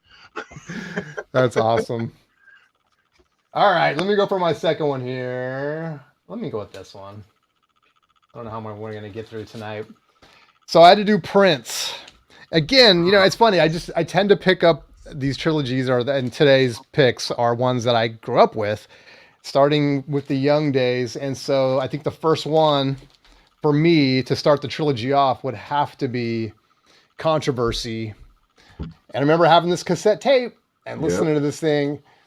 Sometimes, some of this, Prince stuff, you had to listen to like, with a flashlight under the covers kind of a thing. You know what I mean? It was like, you didn't want to get the moaning going too loud and stuff when the parents were in the room. So, but I love this one, man. That's the first one. And then, of course, I mean, what's also cool about these trilogies is like, that's kind of when I came into Prince as like, I don't know, understanding him as owning a record and listening to it, not just someone on the radio or whatever. And so then this one came out and I got to be there for it in 1999. And just awesome classic double OP, classic videos, little red Corvette, 1999, of course, all that stuff. And again, probably had the cassette tape around that time, but yeah, just a great middle to the trilogy. And of course, where I got to end right here on Purple Rain. Just classic. I think this has got to be. I have all the Prince's 70s and 80s catalog and stuff. And while I love the whole range, I love his early stuff. I love the middle stuff, the stuff that came at the end of the decade. As a concept, the full album, I just think I have to go with Purple Rain. I know that's the typical, whatever. It's like, oh yeah, of course. But there's a reason why this is so great, man. It's just packed. And Baby I'm a Star is just a rock. Love that fun song with just, great to sing to and bob your head to. So that's my second trilogy, Prince. Yeah. Yeah. Totally. I hope I didn't pick another one of yours, Brandon. No, but I mean, easily could have done Prince though, for sure. Like for me, I pretty much go all the way up to like Under the Cherry Moon, which arguably is one of my top 2 Prince albums. But then kind of everything after that is when I kind of get Okay. Yep. But yeah. Okay. So I'm going to go with, that's kind of good. Let me go with this one here. How about we start with, let's go on the hip hop side a little bit. Okay, there we go. Ice Cube, America's Little Most Cube. Wanted. Yeah, especially kind of going back to this time in the early 90s. This came out in 1990, right after Ice Cube left NWA and kind of started his solo career. And I mean, just came out with an absolute bang with this album right here. I mean, this was freaking huge. I mean, I won't go through all the songs and stuff like that, but I mean, this was definitely one of those mainstay albums of the 1990s where, NWA had obviously kind of come along and started this whole, gangster rap thing, if you will. And Ice Cube just kind of took it to another level. Like, he kept like the same storytelling and everything that was going on with that, but he kind of added a little more of the art form to it, where a lot of guys at the time just seemed like they were just kind of literally rapping and saying the most foul stuff they could say. See how many F-bombs, and how many bitches they could drop in every other sentence. But like, Cube actually brought a style. You could actually tell he had a skill that he was putting forward inside of that context. And this was kind of the album, I think, that really kind of set that mark. So America's Most Wanted was an absolutely huge hit. I would agree. And also his vocals were so good, man. Like, I just love his voice, and the way he raps is just so unique to him and good.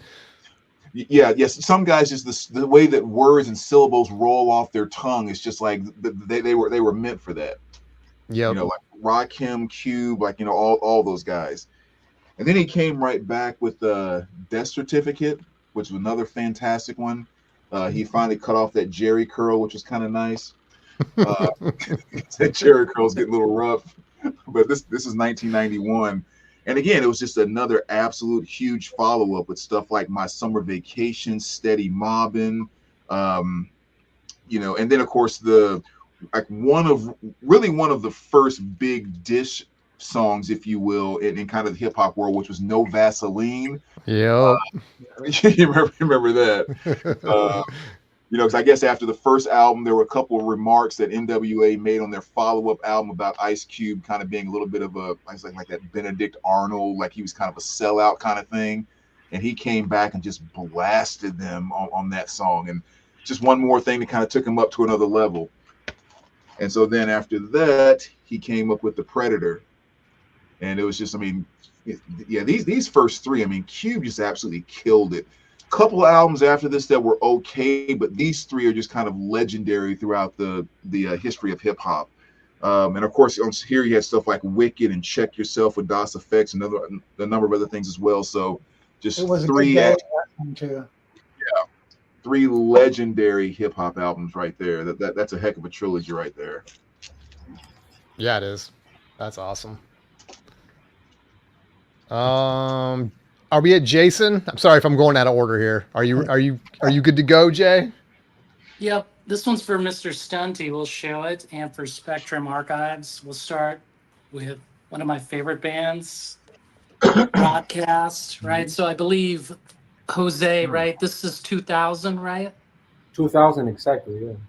So Broadcast is, I would call this more what? Like noise rock and then Baroque, rock. In a way. Baroque, poppy. Yeah. What do you call it? Like dreamy. Yeah, poppy, dream pop, with a little more edge than normal dream pop, I would say. Right. So this is their first record, The Noise Made by People, right? Check that out. Yeah, Brandon, I think you would love this. Oh, yeah, that's beautiful. Yeah, the way you're describing it, I'm gonna write it down. Well, Yeah, if you like cool. Macy, if you like Macy Star, you might like this. This is mellower and less rocky than Macy Star. Yes. Is that on the Warp label? Is that what I'm Yes, seeing? it Or is. Yeah, that's Yeah. right. oh, that's hell. Okay, I definitely got to check that out. And then I think in two years or 3 years later, right, 2003, they followed it up with Ha Ha Sound, right? Yeah, like 2 years after, yeah. So I believe this one's a bit more noisier, I think, in my opinion, right? Yeah, it's more like Stereo Labby. Yes. Not in the sense that it's like quicker and out of control, but like it's definitely pretty in all sense. I think I saw them during this tour. It was actually amazing. Like actually just full band, light show, a lot of psychedelics, My friend wanted to leave early. I was like, are you sure? Do we need to drop acid? Are you sure? So again, amazing cover here, as you can see, right? Like this kind of that's cool. craziness. Cool artwork, yeah. And then they lost, I think, 2-3 members, and they, shifted down to more of a, I would say like this record, right? Tender Buttons, I think 05, I think, right? This is more like, how do I say this? Like a stripped down Kraftwerk in a way, Oh, the cool. noise is creeping in, but the vibe is, this is my favorite record. It's pop. I would say it's poppier and calmer. Yes. But it's not. But it's noisier as well. But I think it's more menacing because of they're holding things back, but it's in the background, that noise. So if you were like starting with Broadcast, maybe the first record. I would say that one. Oh yeah, okay, yeah. It's Tender Buttons, the third record. For people that like used to like indie 2000s indie, or I think the first one specifically, it's more it's calmer. Yeah. So maybe that one. And unfortunately, she passed away already. Yeah. And they just released like a B-side-ish type thing on vinyl. I think it was released already on CD, but it's beautiful music to listen to like all year round. Cool. That's cool. Broadcast. Love it. All right, who's up, Jose or? Well, it was me and like the other timeline. There we go. All right, so again, going with not the popular picks. Or I don't know if you noticed, but I put half of my records in another room, and now I have less records in this room. So that's not good for my picking. You can't just reach anymore. No, yeah, exactly. But so I'll talk about one of my favorite artists of all time, Mr. Kevin Ayers. All right, so this is the first record. Kevin Ayers. Joy of a Toy. Yes, Kevin Ayers was a member of Soft Machine. Oh yeah. So And before that, there were a little unknown band called the Wildflowers. Wild with a Y. Very pretty band. It's never been officially released, but there's like a bootleg of it. And there's members of Caravan, Egg, Soft Machine, and Gong. And it was a Canterbury prog band. It's basically the start of that English, very specific type prog that later on Pink Floyd would start replicating in their first versions of the band and stuff like that. But Kevin Ayers, it's heavily and Robert Wyatt. It's very mingled with a lot of bands that you probably know, like Pink Floyd as well, right? He also has a bunch of connections. He played with a lot of people, a lot of bands. He has this record that I won't recommend as a first listen, but this is Kevin Ayers, John Cale of the Velvet Underground, Nico from the Velvet Underground, and Brian Eno. This is a good record. Robert Wyatt plays in this. He was the drummer for Soft Machine. And who also plays here?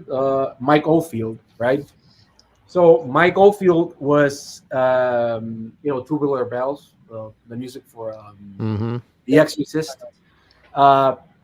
So he was the bass player for him when he was 17 years old. This is a very pretty record. This if you like the first two Pink Floyd records, you would really like it. It's very psychedelic, very pretty. There's the ballads, so it's basically like pop music, but with a very avant-garde edge. Be it the chord progressions he uses, instrumentation he picks up. But if you like prog music, or like I hate prog music, but you will probably love Canterbury prog, which this is Canterbury prog music. Because I was actually talking with with Stunty, and he was telling me like, nah, you don't like prog music, because all my life I said that I like prog music, but no, I actually just like Canterbury prog, which I would put like King Crimson and then specific thing. But basically, like, if you like the first two Pink Floyd records, you'll probably like this. The only song that Syd Barrett ever recorded with anybody else besides his solo records and Pink Floyd was with Kevin Ayers, a song in here that was released as a bonus track. But it's an amazing record. I would suggest everybody doing it. After that one, he had this little known group called The Whole Wide World. And again, I think it's very poppy, but it's very avant-garde. It has weird passages of music. Around this time, he left his bass player alone in his house with a tape recorder, and he recorded Tubular Bells. He composed Tubular Bells during this time around. But this is a one-off band he had called Kevin Ayers and the Whole Wide World.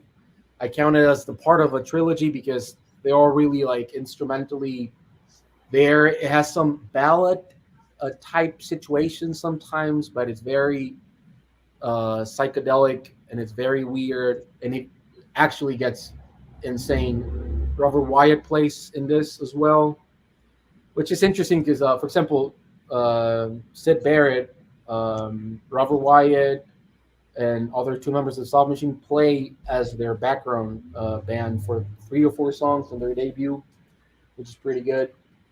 And Nick Mason would remain friends, and he would later on produce Robert Wyatt. He would later on produce Gong and all these bands, and even have Robert Wyatt played on his solo, Nick Mason solo. And this is the third one.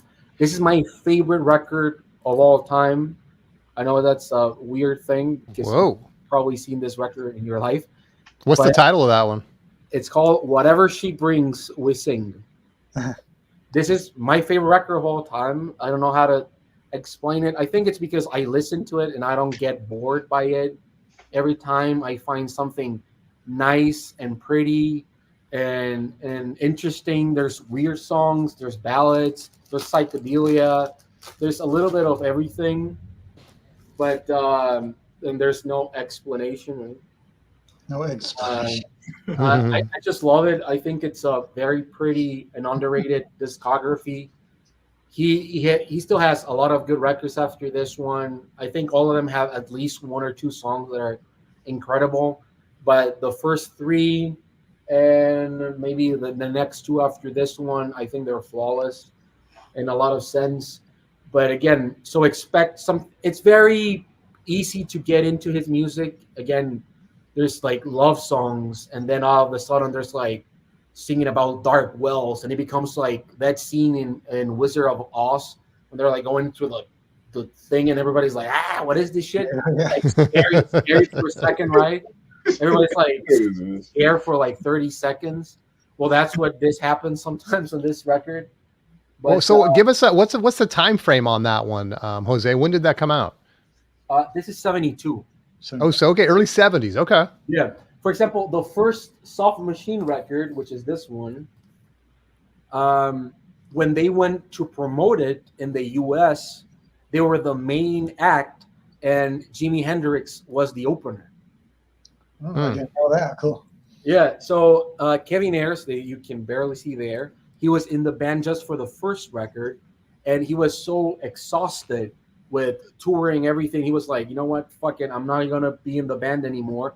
But he remained friends with everyone in the band. Again, they all played together, they all did stuff together, and then he recorded this one. And Robert Wyatt, the drummer for the other band, he plays on this. And again, they always kept in touch. But it correlates with a lot of stuff, especially like if you've been interested in like Brian Eno, stuff like that. I just got this that I always try to buy, but I never buy. This is another Brian Eno project with Roxy Music, Phil Manzanera.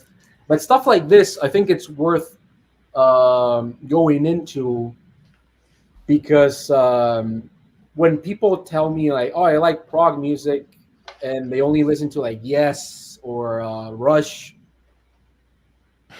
you're missing out on like really good, weird, original music that is just so out there and beautiful and British. This so British. I can't extend that.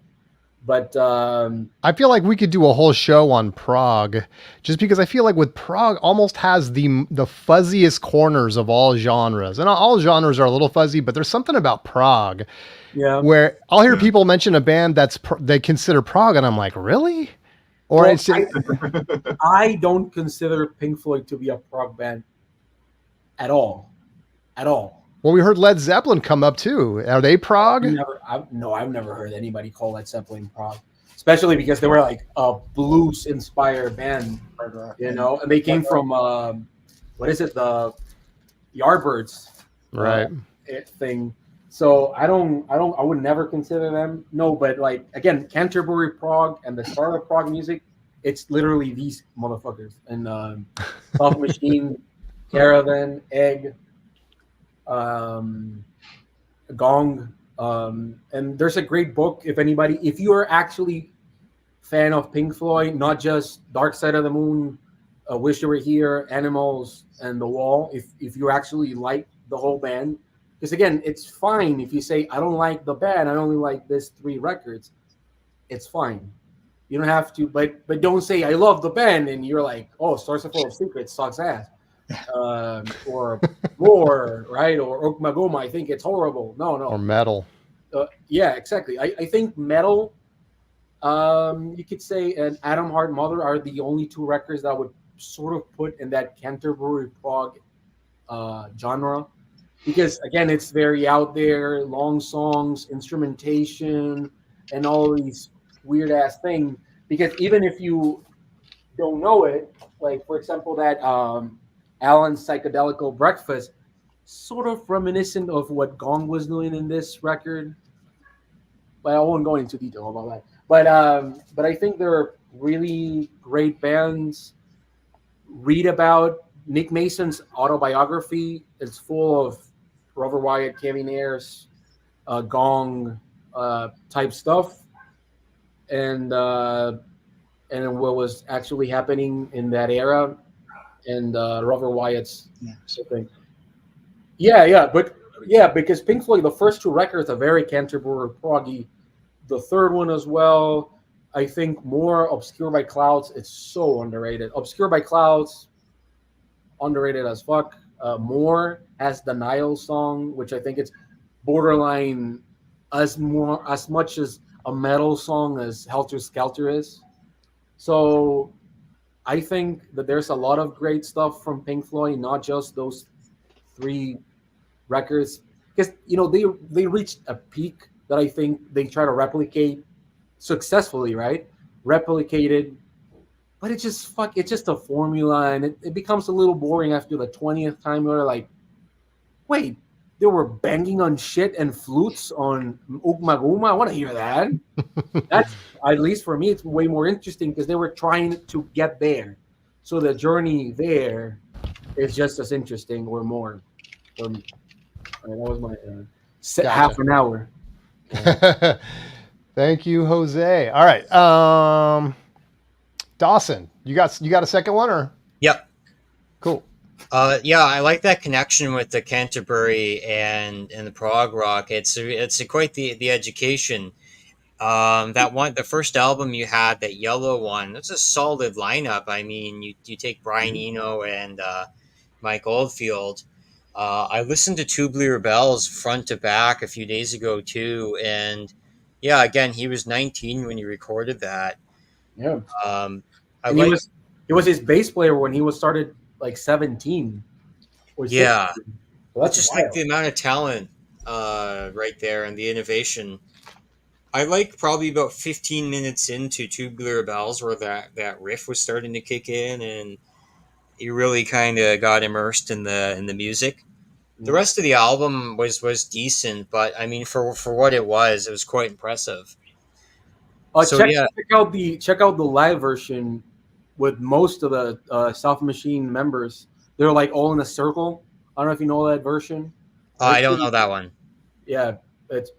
I think that's more interesting than the actual record. That version. Wicked. So yeah, I'm gonna go with the first three. So maybe we might even cover the Zeppelin discography here, Dave. But no, Yeah. I'm gonna go with the first three. Now, when you have an album I don't have called number 3, so yeah. you call it number two, and then you call it number three, they got to be pretty good when you're doing that. Kind of like Chicago, their first three were pretty cool.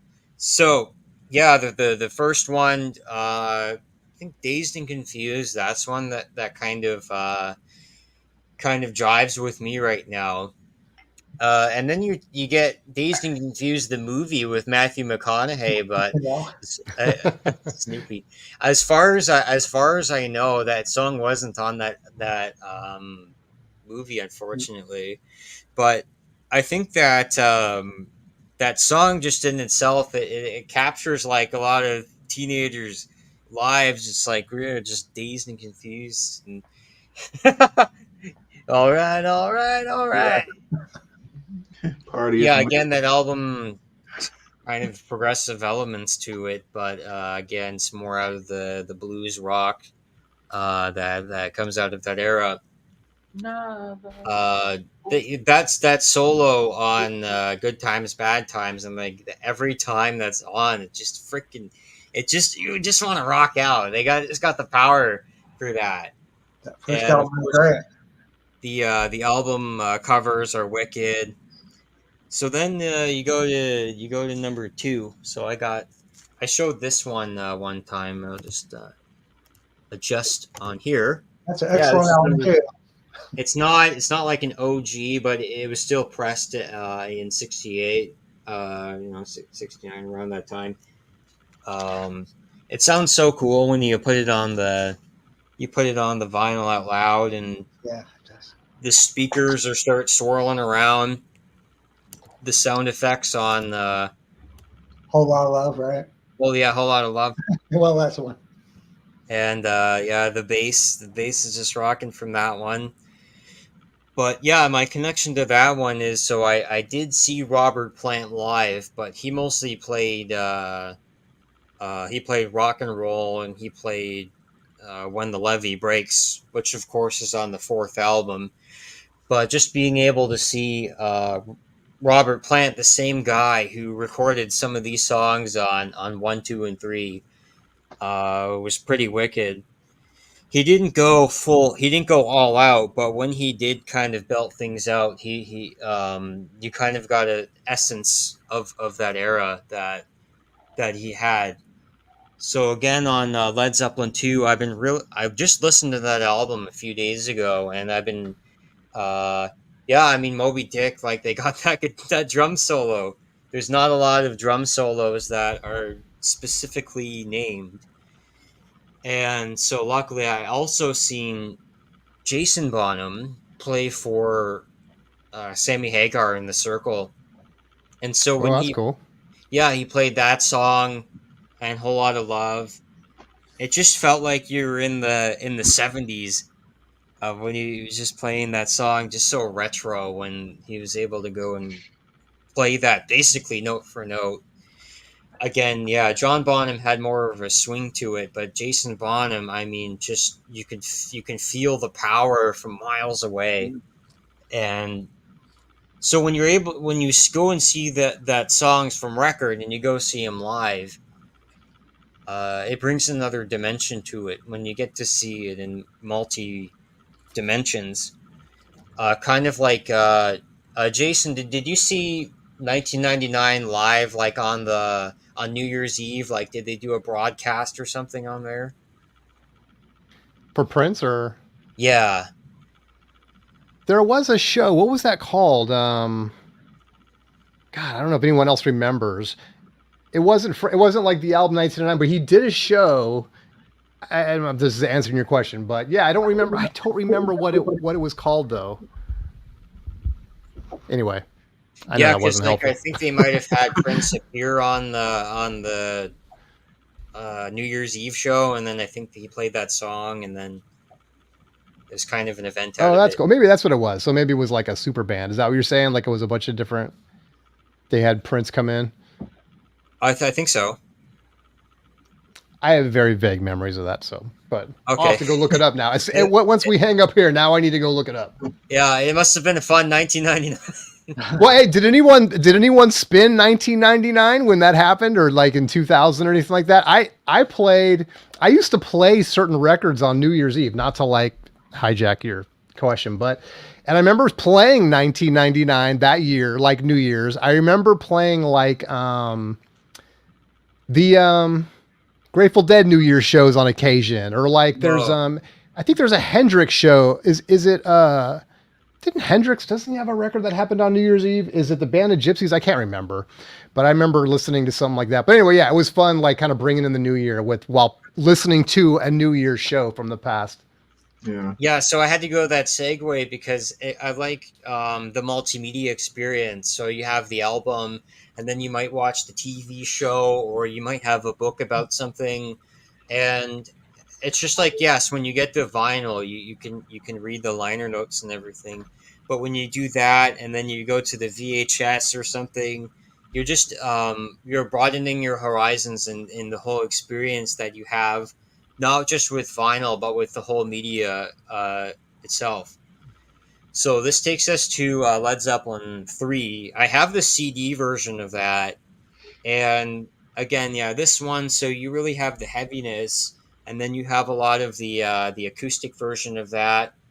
Again, I think Gallows Pole. Yeah, I seen Gallows Pole performed by Robert Plant and Alison Krauss in Darien Lake on their tour last year. So again, seeing that experience, Led Zeppelin 3 was probably one of the first CDs I've heard from a stereo system that I had. 2 bookshelf speakers, and it's a 5 disc. So it was a 5 disc. It was one of the first I've heard from a setup, one of the setups that we have, and that one, yeah, it's cool when you have the little pictures on the album, and then I think an underrated one. It was one that Eddie Trunk was talking about, and Eddie Trunk was a host of some metal stations on Sirius XM. So you have out on the tiles. That's one of the grooviest Led Zeppelin tracks there is, because halfway through the song, John Bonham, he turns around the whole beat, and he has this cool backbeat, and then they bring in the bass funk, and then you have the guitar player doing that funky track, and then Robert Plant doing all. There we go, Jason. Yeah, he's got the top of that, just freestyling and doing some ad libs. Led Zeppelin freestyles. Yeah, but it's like his ad libs, and then again, it's a good way to finish off the trilogy. As Yeah, can't go Part of wrong that. there. There they There you are. go, he's There got we me covered. go. Boom, boom, boom. Oh, he just had. Okay. Oh, no big deal. Just had to pull out the turquoise. All right, yeah, I think that's I've seen rare. them up Yeah, there. you see it turquoise. Oops. That's one of those like, oops. Oh, yeah, I didn't know I had the turquoise here. So he's pulling through. So even though you could kind of rehash like the trilogy, the cool thing is that people have their own personal experiences connected to that. So being able to see one of the songs performed live, Yeah, that's awesome. gives the viewers a little bit of a switching it up. That's awesome. So that's my trilogy story. Very cool. Very cool. Can't go wrong with Led Zeppelin. Dave, you got another one? Is it your turn or? Well, I thought I'd show 3 more. Then these are pretty common albums, though. So, Is it Pocahontas 2? did someone mention Jim Hendrix? Oh, Ooh, there we go. The cover is not great, A but little Are You Experienced? album side plays. It's original. are you drugged? Oh, nice. Got the tricolor and everything. Yeah, that's a great album for Psych, late 60s. Hell yeah. And of course, this is Little Axis. a good album too. You guys never heard it. Dude, I used to play. Oh, it's funny because when it comes to Hendrix, I used to tell my dad, I just get done listening to Axis. I'd have to call him up and be like, dude, I think Axis is Hendrix's best album, man. And it's like, but then you go listen to something, and it's like, it's like Zeppelin, right? It's like whatever one you're listening to is the best one. Right. Electric Ladyland, the U.S. version. Electric Ladyland, there we go. That's a good 2 record set too. Beautiful. Luckily, I found pretty good copies on the wild of these 3 too. Those are awesome. Shit copies too. So that's my. Oh, wait, there we go. There we go. Ooh, yeah. British version, yeah. What is that? Oh, is that the LP? I thought that was a UK 10-inch. Is that a 10-inch? Or am I That's tripping? UK It did version. look kind of small in his hands, didn't it? I know. I thought that was, at first I thought it was like a I have 10-inch. fucking huge hands. What is that? Okay. The clothing. It was weird. It looked like a 10. Oh, yeah, Boom, everyone's showing there. Yeah, there we go. Yeah, I got a copy of it back there. It's the only Hendrix record I own. All my Hendrix is upstairs. I can't join in the fun. Yeah, it's the UK European cover, Right. Yeah, it's which awesome. is way better than the version, yeah. way better. Oh, the track record, Black Label. Very nice. Yeah, mine is not. Mine is a Polydor. Polydor. but this is not UK. This is Netherlands. Hmm. We got the dueling Electric Ladylands. Yeah. Well, no matter how you slice it, great album. I don't know. I think it's a great cover. Oh, but I will say I that mean, not a bad cover either. the Good gatefold version. photo is way better. Hey guys, I got to hit the road. All right, man. Dawson, appreciate you. Thanks so much for hanging out. Yeah, Hopefully, we'll see you next Hey, man. time. Thanks for having me on. Of course. Yeah, good seeing you. Get We'll the see you lead next out. time. Hell yeah. Do you guys want to go another round or what? What are you thinking? I know we're at 7 o'clock. I can do it. I mean, Does I have anyone got one more. another trilogy in them?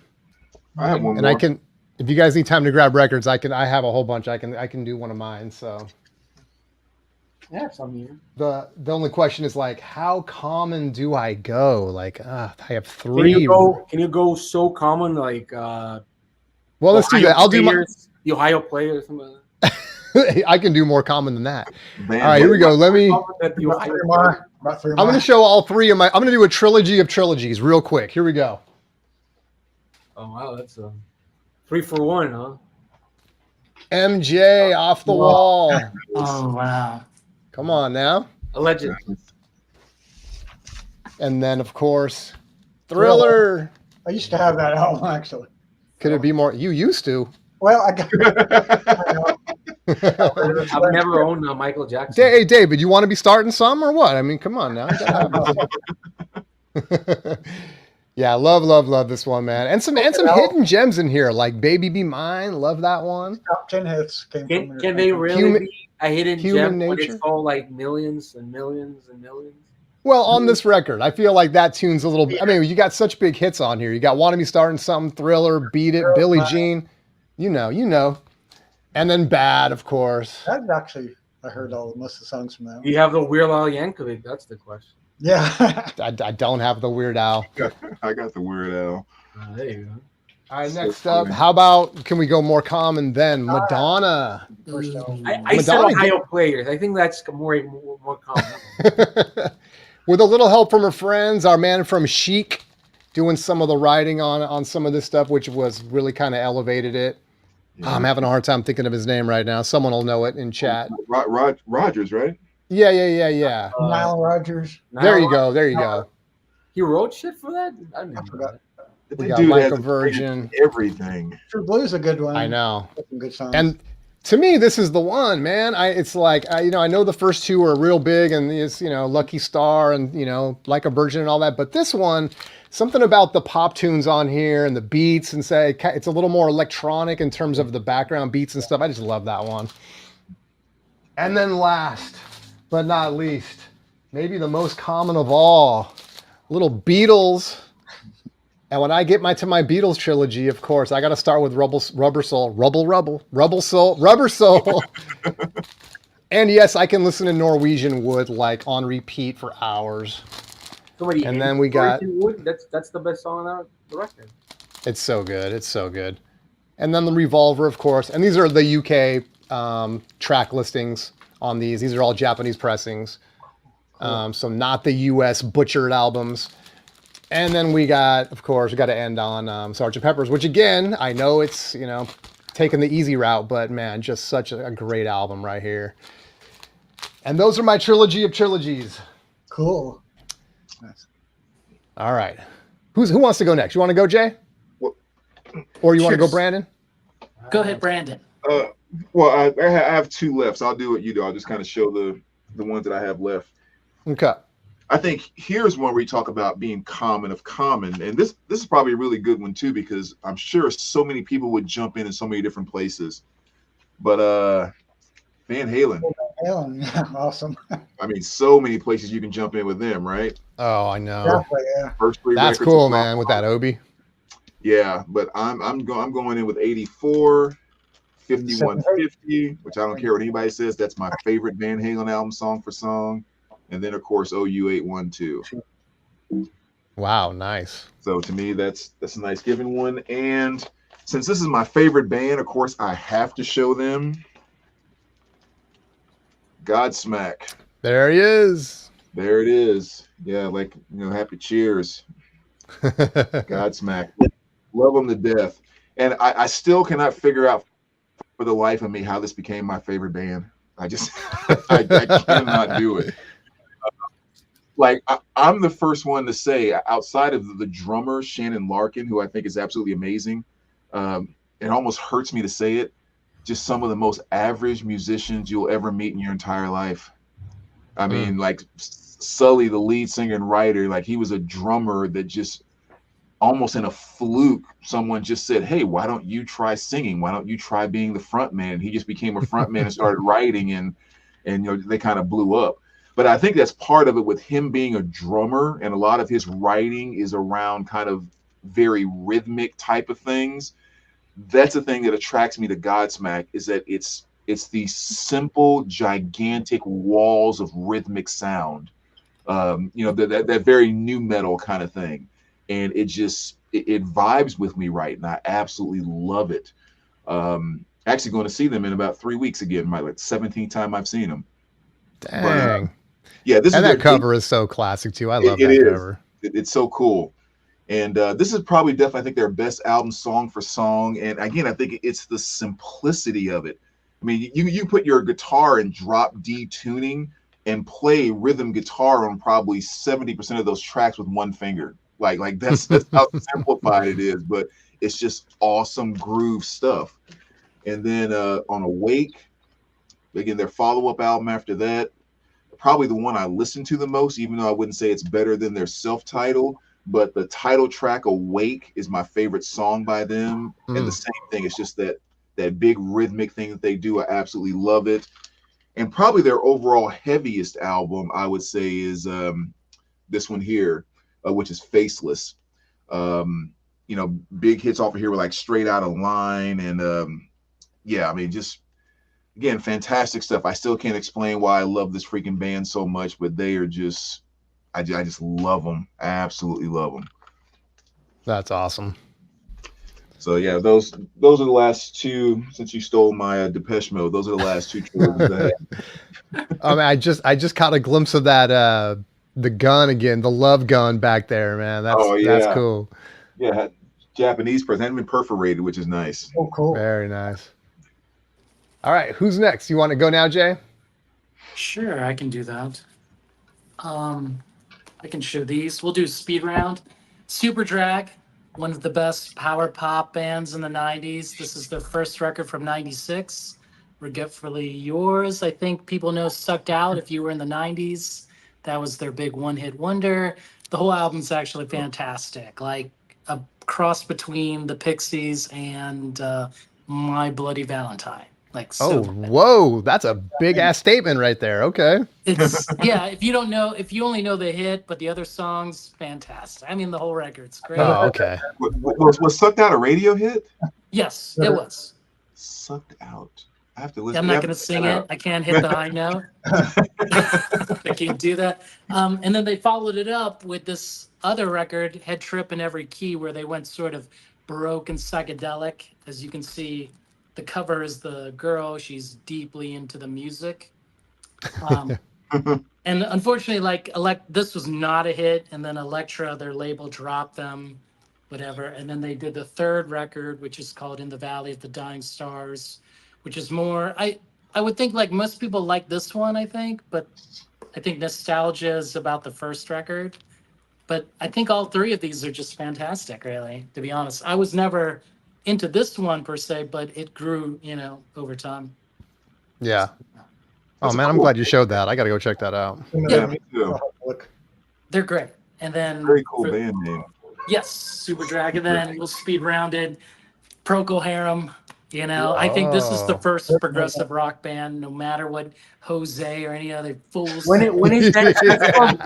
When the fuck is that shit from? When did that record this is came out? 67, right? So they got fucked because Wildflowers was 66. In Your Dreams, okay. But was it Prague, Jose? Right. Yeah, it was.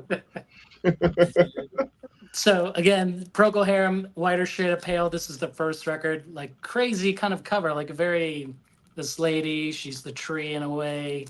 And then 67, they followed up with Shine On Brightly. Now this is probably what we consider the truest prog rock record. Oh, Heard that. Wildflowers is on 64, so you get double fucked, my man. Oh my gosh, whatever. So I Born think in like if you 1960. look at this cover, right, you can see all these like skeletons inside the piano, right? The snakes as Ooh, the foot psychedelic. pedals. That's You not know? the U.S. cover, is it? No. No, this is the original UK cover. The US would never put this out, right? They'd be scared to death. And then in 1969, they released the Salty Dog, right? I have that which- one, Salty Dog. I have that one. This is Yeah, probably that's like a one of great my one. favorite records right here. It's so good. Yep. There's nothing like it. Again, they have like a lot of sweets, musical movements in here, and this of course crazy cover. So you can see here. Hey Jason, can you show that second cover again? I want to see Sure. what keys on that piano were. Were those like Yep. crow's feet or something? What is it? I think it's Oh. like Snakes. snakes or birds' feet or something. I don't know. Yeah. Yeah, that's weird. Oh, thanks. There's Fantastic That's cover. wild. Really cool. That's awesome. Nice. There we Real go. good. That one, that's like, I think it looks like very much like a very famous artist. I can't remember is it Beardsley or something like that did that art, or no? They're for the cool first thing that's is, the cool thing is that the US copy comes with a poster of this. oh, that's cool. That's cool. So It's very much in the style. I want to say that's probably, and I wonder if I got the name right. Maybe someone knows. I'm pretty sure it's Beardsley. That's really cool. All right. Who's up? Who's up? Jose? All right, yeah, I'll speed three bands or project quickly. All right. So I have all of my records now over there, most of them. So I still have a lot here, but you know. Anyways, well, I'll go with basic bitch picks, but here's Brian Eno's first Basic for Jose, that is. record. Well, this is like he's like the Bob Marley of ambient. So Yeah. you know, like Who is it? everybody- if you want to know one artist, No. it's Brian You Eno. know. Oh, Eno. Got it. Okay. Yeah, so this is Brian Eno's debut record. This is more like Roxy music, still very glammy, very pretty and weird and very English sounding record. There's some instrumentation here that you sort of think like, oh, like he actually likes the instrumentation way more than singing. So I'm like, I want to see where that leads in. And then the second record, Taking Tiger Mountain by Strategy, I think this record becomes a little more like, yeah, he's singing, he's doing all these things, but the instrumentation becomes way more complex. Again, it's reminiscent of Roxy music, a very flashy, very whatever you want to call it, but it's amazing. Prog. But then he releases, he does this, and this is the first record he actually starts implementing instrumental tracks and start doing his ambient music. So I think it's an interesting time. Brian Eno started doing a lot of different stuff, like the 801 record that I already showed. He also went to like New York and recorded a bunch of bands for that No New York. So he was experimenting with his own sound. And after this record, he basically started singing all together for most of his records throughout his career, except like maybe the last 10 years, he started like doing a little more singing. In the 90s, he did like one or two records that have like his voice. But it's a pretty interesting trilogy. Nobody mentioned this one, so I'm happy to do it myself. But Nick Drake, one of my favorite artists of all time. Legendary. After 5 years after this record, he died. 5 years left. Amazing. John Cale plays the viola in this record, but he never met him. Pretty interestingly enough. And then you have, the second record. I think it's better, although Cello Song is my favorite Nick Drake. And then you have Pink Moon. These are U.S. first. That is just a dumb fucking ratio that I have, but this is a pretty good one. I recommend it if you like folk music. And then of course you have to do Macy Star. Everybody. So this is the debut, which I think it's very pretty, a little more like very Americana, what people want to call Americana now. A little more into like what do you want to call that? Like I don't know, a little more westerny uh, sounding, but it's a pretty good record. And then they released this that everybody knows, you know. And then my favorite Macy Star, and I think my wife's favorite. It's Among My Swan, which is the third record. They only have one more record after this, and unfortunately, the other member in the band he passed away, so I don't think there's going to be any more Macy Star ever again. But her Hope Sandoval solo stuff, it's pretty amazing. These reissues are very hard to get. I think this is like 150 Discogs. I think he's pronouncing the band's name wrong. I don't give a fuck. But some people say Macy Star. Here in Spanish, we call it Macy, Macy Star. You can call him whatever you fuck you want. But I love him to death, and great music. Very mellow, a little more darky. You can sort of see their pattern in the records when you play them one after the next one, because they have like this weird song and then this sort of song that sounds like Fade Into You, like the same chord progressions and stuff like that. But I stand by them. I think it's one of the more beautiful songs from albums, trilogies from the 90s. It's 90, 93, 96. And I think they don't get as much love because everybody knows this record and that's all they want to hear. But I think the first one, it's very unique. And then this one is very pretty and unexpected. All right, that's my... Hey, on that Swan, is that a pretty good sounding pressing for you? Oh, yeah. I have in the other room, I have an OG, and this one sounds better than at least my copy. It's a UK one that I have. This is my wife's favorite band, and she plays these records to death. So I've listened to them a lot. And I was just kind of curious. I mean, I bought a brand new reissue of that when it came out, and you have this one with the red sticker? Yeah, and I can never get mine to sound like, no matter how many times I've ultrasonically cleaned it, it just always has a little too much pop to it. It bugs the crap out of me. So I don't know. Mine is very clean. Mine is very, very clean. And this, well, you can sell it and buy like for maybe like $50 more. You can buy like an original one. Yeah. If that bothers, because right now this is like $150. Yeah, it's crazy. So all of them. This one's particular. I think it's sold for more than 200 right now. Mm-hmm. So this reissues. So get them. They're tip-on jackets. Very nice. Very pretty. Yeah. Looking reissues. So if you have them and you want the original ones, you could probably sell them and get an original one for like $50, maybe a little more. Yeah.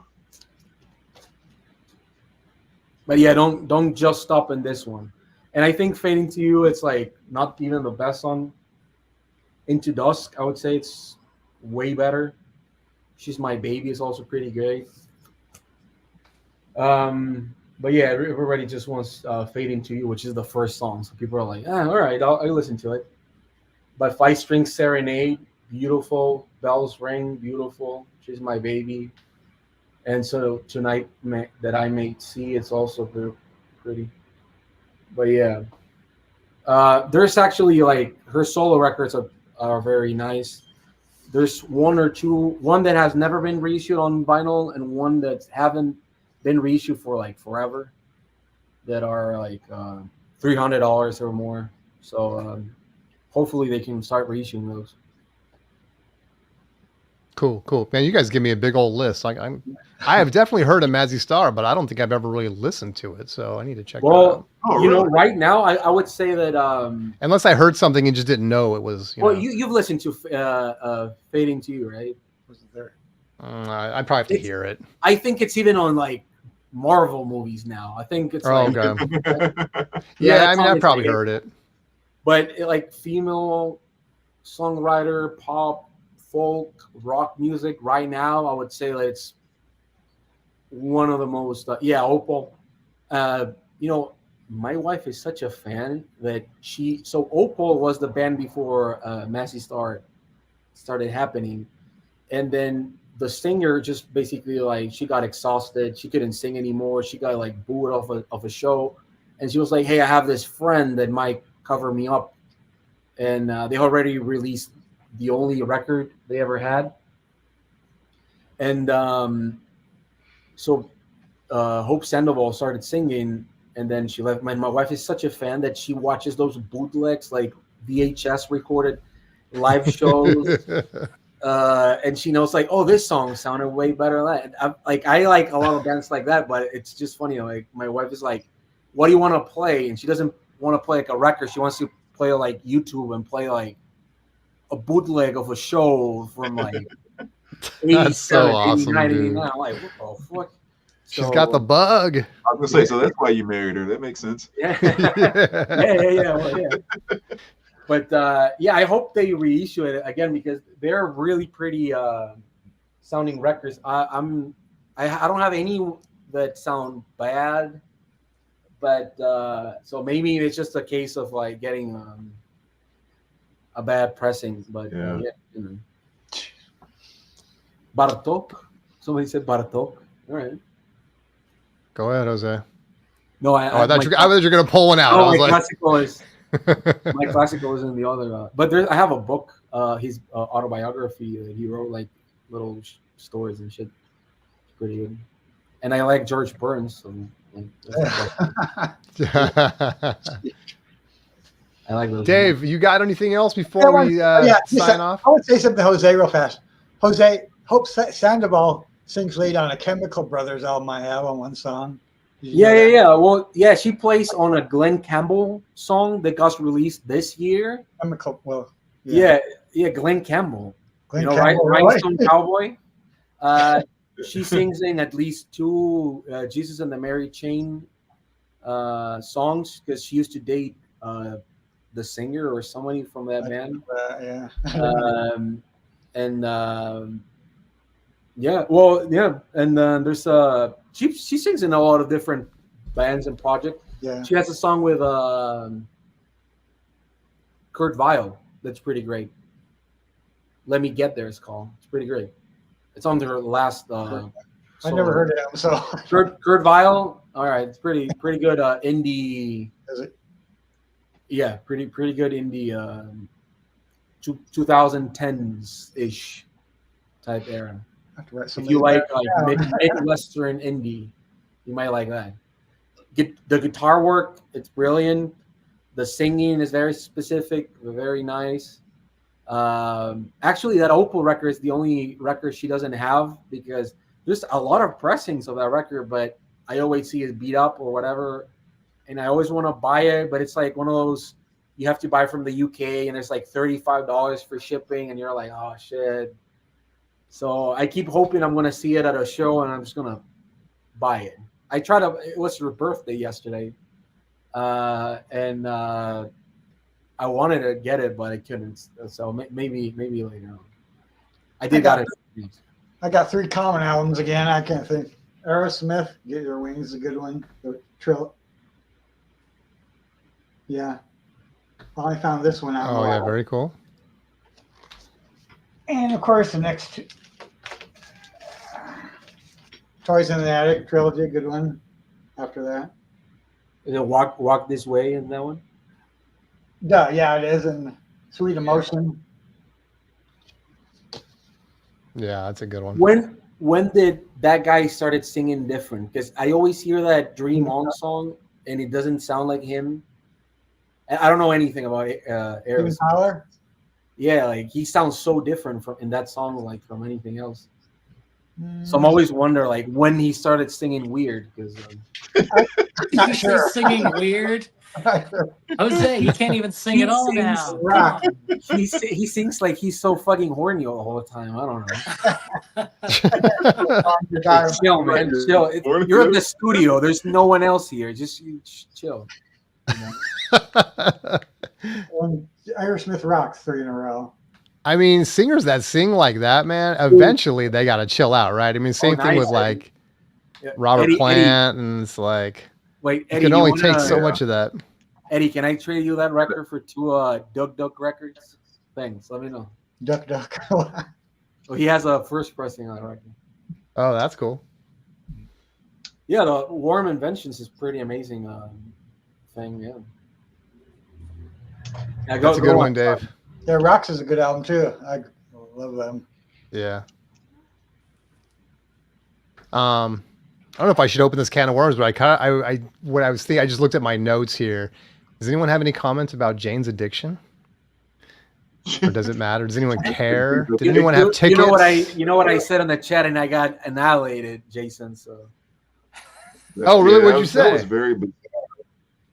You know what I said. You were there. Oh, yeah. Well, I heard that Jane's Addiction are going to reunite again and open up for Oasis. Are you serious? No, I was that's like, just, I was gonna say. What? but it sounds like the dream combo, right? Oh man, You won't even get through the whole show, right? the whole thing is Fight, just. and then Oasis will come on. They'll fight, and then They just need to have a cage match. Oasis and Jane's Addiction.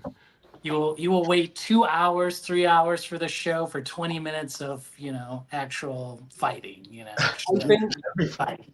I think that Oasis will split up after the whole tour, but because money is better than glue, they'll do it the whole shebang. Well, I heard that they have a new album in the can. It's ready, so it's all about making that bank. Gotta promote that record. I Well, think it's funny, man. I was kind of thinking about it. I was sort of like, I mean, if you're going to commit to a tour and you have beef with other, or whatever, or you guys aren't best of friends and all of this stuff, who is in charge of being like, all right, guys, look, are you sure you can do this? Can we get through a tour? Because obviously they're seeing dollar signs, right? It's like they plan all these, let's book all these venues, let's sell all these tickets, let's get this money.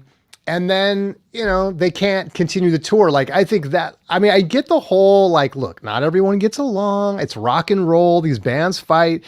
But on the other hand, it's like, you guys made a commitment to the tour, man. Like, don't take the money and run. And then you guys have beef and then it's, I don't know. That's kind of the way I feel about it. I still haven't heard a single Jane's Addiction song, so I don't even know how they sound. Not even been caught stealing? Go from the Where would I hear that? Like, I don't Jane know. says. MTV. I know who they are. I've seen the covers. The lady with the flames on. Oh, there. Ladies with that shit.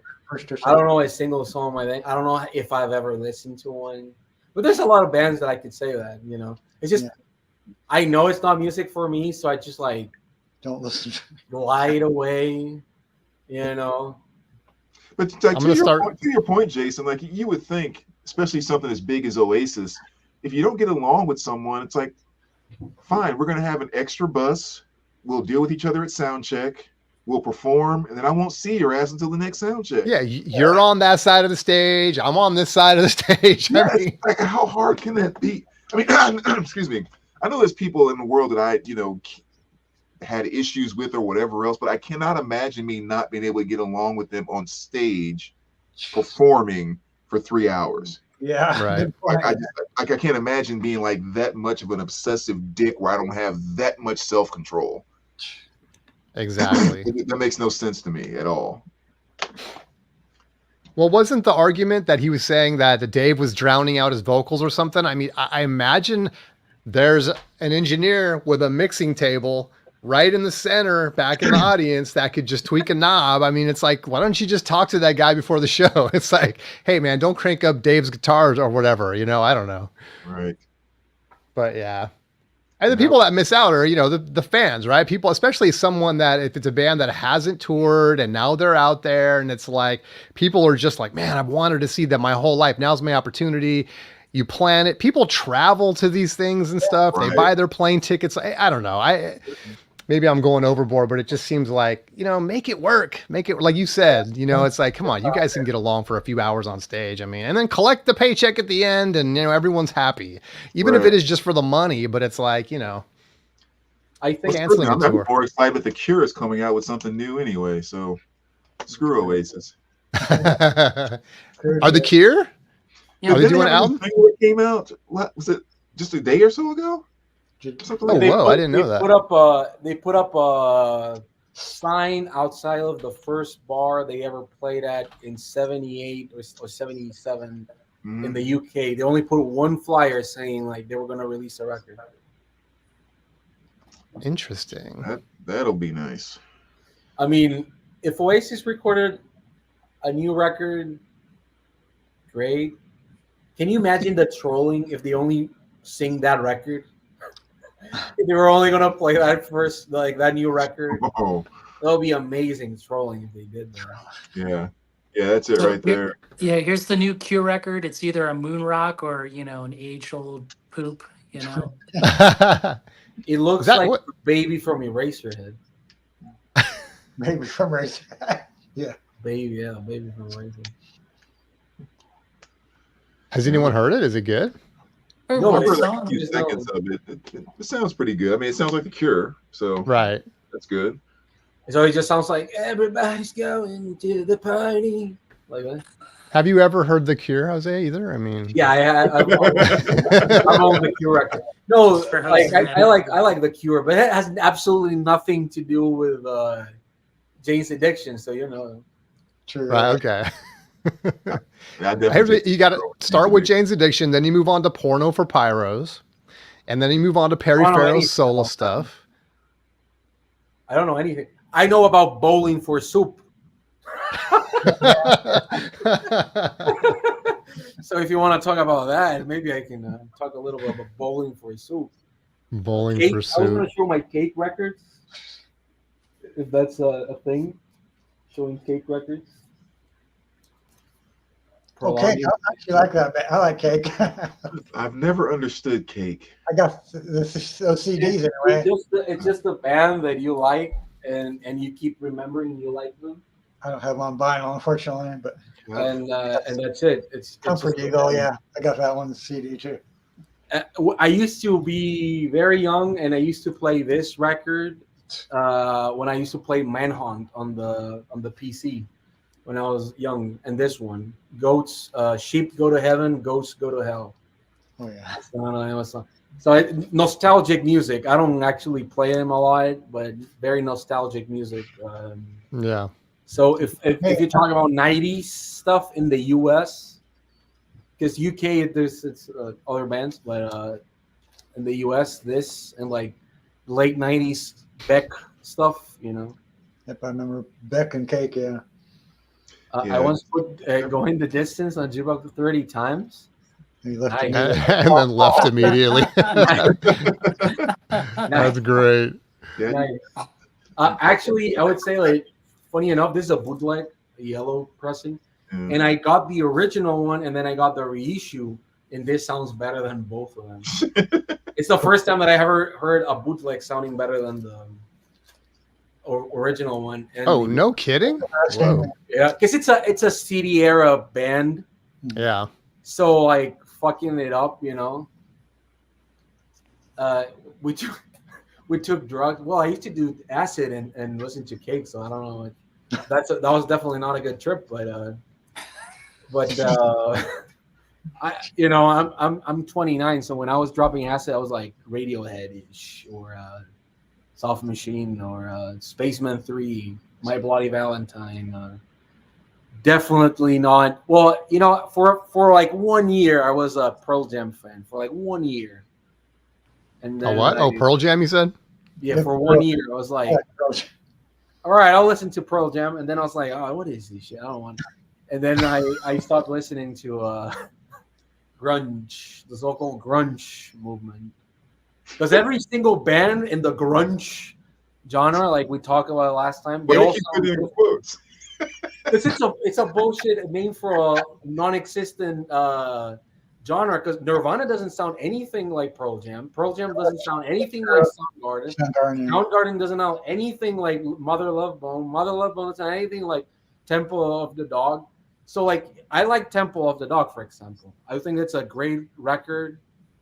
Hunger Strike, I think it's great. Amazing little, ditty, but it has nothing to do with Soundgarden. It has nothing to do with Nirvana. So when people say I like grunge, I'm always like, what do you like? Because if you say I like grunge and you're like Nirvana, but like Pearl Jam is my favorite band, I'm like, what the fuck? It's like, all right, because you can like Pearl Jam, but it doesn't mean you like grunge. Or you can like Nirvana, it doesn't mean you like, I don't know what else. It's Stone considered Temple Pilots. That's right. Stone Temple Pilots. Like that's nothing alike. It's a weird genre for it to name. It's like shoegaze, more like a noisy background, at least for shoegaze. But grunge, it's sort of like the glue that sticks them together. It was basically everybody knew each other in the 90s in Seattle. Yeah, Seattle. That's it. But sound-wise, I don't get it. Yeah, definitely not a good trip with acid and cake, Eddie. Definitely not. All right. That's my rent. That's my 90s rent for the day. From the guy that hates Foo Fighters too, man. Oh, the worst. Man. How, dude? How? Oh. And you know why? It's like you hear Nirvana, and you hear Pat Smear, and you hear all the bands he was at. You can even hear Dave Grohl's bands before Nirvana, and they're all like nice. And then you're like, everybody's going to. No, what is this? Yeah. What is like Tom Petty on Downers? Like what? Yeah. I don't need to hear that. It's like, and every time somebody's like, "Oh yeah, they're so rock and roll," and I hear that Highway record, whatever the name of that record is, I'm like, "How? Man, this record is like below." I like the first two records, man. I think they're really, really good, and I think they're unique and musical. And what do you say? They're not grunge? I wouldn't say they're grunge, no. Yeah, definitely not. I'm very much a hits guy when it comes to the Foo Fighters. Like the songs I like, then I can totally drop the rest of their catalog off the face of the earth. Wouldn't bother me at all. Yeah, I guess. Yeah. Yeah, exactly. Like I always say, like the only song that I actually like about Foo Fighters is Wheels, which is a song that was featured on the Greatest Hits record. That it's not even a Greatest Hits song, which is like added to the thing. Oh, really? I don't know. Yeah, but I don't mind the members. They all look like nice people, and Dave Grohl has like 90 kids instead of marriage. So, we just need. You know what? I think next time we're gonna do like a smash or pass, and we'll do it with Jose, and we'll just do boom, yes or no, hot or not. You know what I mean? You don't have to do that. Because I gotta figure Jose out, man. I gotta know. I just don't take anybody else's take on anything too hard. I like going without any nostalgia or whatever into a record, because I know when I listen to a record that I like out of pure nostalgia, like Cake, they're like a piece of shit band, but I love them. It's nostalgia, right? You know what I mean? It's just like, what did I see here that I was like, oh my God, why do I have that? Oh, it's this. Look, one of my favorite bands when I was a kid was this. I'm 100% ashamed of saying it, Oh, Bloodhound. Wow. On Yellow Piss vinyl. I only know one song by that band, actually. You don't know a single? No, you know. The Bad Touch is about the only one I know. Bad Touch. Yeah, the Bad Touch. Yeah. Well, Water, Fire, Burn, motherfucker. That's pretty good. Why is everybody picking on me? I wish I was gay so I can get chicks.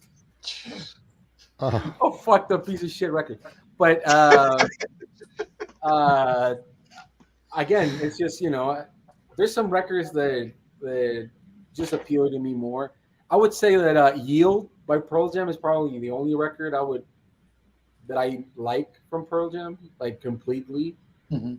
It's very mellow. Backspacer, I think, is pretty good. Binaural has some good songs. Um, you know, but I don't know. I don't get excited about it. I don't. No problem. No problem. We all like. I prefer to give you my honest opinion, and even from the bands that I really like, I can tell you what I hate about them just as much as why I like them. It's like Brian Eno. If I show Brian Eno to people that like experimental music, they look at me like I don't know anything. If you go to Brian Eno experimental music lovers and you say I like Brian Eno, they're like, "Hey, nice." yeah. He's good. Of course It's you like- do. Yeah. Yeah. It's like going to oh, I love reggae, right? And then you're like, oh yeah, I love Bob Marley. People are like, yeah, nice, yeah. See, that's my whole life, dude. It's like my band. I don't go overly. I don't go out of my way to like seek out like the esoteric. Oh, you like, have to. You have when to. I was younger, yes, I had to go deep. I wanted to find stuff that no one else had ever heard of. But now that I'm old, I just go back to that stuff that I've always loved, and that's why I'm over here showing but you MJ and Look, but it'll make you love music more if you're like, oh, I like Prince. All right, so what else did Prince? Oh, he yeah. this I've gone, movie. yeah. And I think it just adds more to the love you have. Again, when the first time I listened to Pearl Jam, I was like, all right, I like that Yield record. And then I heard the soundtrack he made for what is it? Into the Wild. And then he immediately, when I discovered Eddie Vedder, again, I'm younger. He released that ukulele song record that I think it's actually pretty good. And then I heard the soundtrack he did for Dead Man Walking. I think it's amazing soundtrack. So I was like, Pearl Jam, too much, whatever going on. And then I listened to Soundgarden. I thought that was more interesting. Mhm. But then I listened to Temple of the Dog, and I was like, oh, this is way better than Soundgarden. And then Mudhoney, I thought it was, hey, that was way better than any band. And then I listened to, Nirvana, and it was like, well, this shit is, it just tops whatever this other crap that people putting together as a genre. And then it's like, oh, their best record is the MTV Unplugged. All right. And then what, it goes like that. That's how my brain works, REM, 2 MTV Unplugged. Oh, it's nice. Blah, blah, blah, REM's one where I could never get into them. I liked It's the End of the World as We Know It, and then that's kind of where it started and stopped for me. Really? Yeah, Ted is pretty good. For whatever reason. I mean, they have some good stuff, but I've just never liked them enough to feel like I had to buy their records and stuff. Monster album. What REM Monster. REM. Oh no, REM has good This is great. records. I have This the is CD. fantastic. Yeah, REM. I would say that to this point, I think REM it's mostly considered a greatest hits band, but I'll say that every single record is freaking good.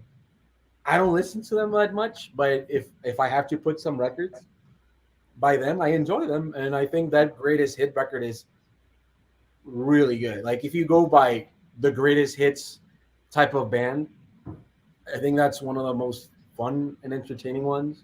Sort of like the Pixies. Now the Pixies, I love the Pixies. Yeah, the Pixies are weird because I used to have that Monster on vinyl, Jason, too. in my head the Pixies. All right, I'm gonna check out Monster. I promise. Yeah, you should check that one. I probably heard. I mean, if it's the hits, I probably heard a lot of stuff on there. But yeah, There's the thing always that intrigues me the most, especially like with guys like you who are so musically knowledgeable and all of that. The thing that I love is when there's some band that seems so common to me, and I hear like one of you say, "Oh, I never really heard of them," or "I never really heard of that." Like something about that just intrigues the hell out of me. Like, that is so cool. Like That Well, that was long the records you were band? when we played Just the Tip like a month ago, man. It was like you were pulling out records. I was like, dude, I've never even seen that. Well, again, I'm from outside the U.S., so my like if I could only show records in Spanish for 2 hours, I would, but it doesn't really play out like that, right? But yeah, there's a lot of bands that just because I remember like Dream Theater, right? Everybody was talking about Dream Theater when I was a kid. I was like, oh, you have to listen to Dream Theater. And then I listened to them. I was like, what the fuck is this shit? Boring as fuck. All the singers sound like absolute ass. Playing is on point, but no soul to them. And then I was like, oh, Liquid Tension Experiment. That was better. And a little bit better without the singing. So it's just when people overhype something to me. Yeah. When Metallica was overhyped to me, Oh yeah. I heard Right the Lightning. I was like, all right, that's fucking cool. I heard the first record. I was like, Hit the Lights, Whiplash. I thought Four Horsemen of the Apocalypse. I thought it was like great songs, great record. Master of Puppets, good. And then Unjustice for All, and then the Black Album, Load, Reload. What the fuck are those records? Oh, Garage Days, a bunch of covers of like Great hard rock record. I really don't like. Tuesday's Gone's pretty good, I guess. Whiskey on the Jar is pretty like whatever. But I started avoiding a lot of bands people told me to listen to because the people who were telling me to listen to most of the times really didn't know my music taste, With the same it's easy to have to form an opinion before you even hear something because of that very thing. And then time goes by and then you've built it up and you've built it up. And then when you hear it, no matter how good it is, you're like, oh yeah, this is not good. Well, but no. But what happens to me also, it's like, for example, like you were saying, like you say that you only go back to those records you've already known. Not only, but yeah. But you know what I mean? It's like, as you grow older, it becomes less appealing to listen to new music, right? Or maybe just like go through a certain like genre or whatever, which is fine. But for example, if somebody tells me, oh, this is more like Ween or Beck, I'm like, all right, I'll go to listen to it. But if somebody tells me, oh, this is like straight up rock and roll, man, I'm like, what the fuck? I don't want to listen to that. Because I think it's like when you're young and you listen to those, because you were probably the same age I was when I first heard Nirvana. You're probably like 14. So when I was 14, 13, I heard those bands. They were already, Kurt Cobain was like rusted at that point.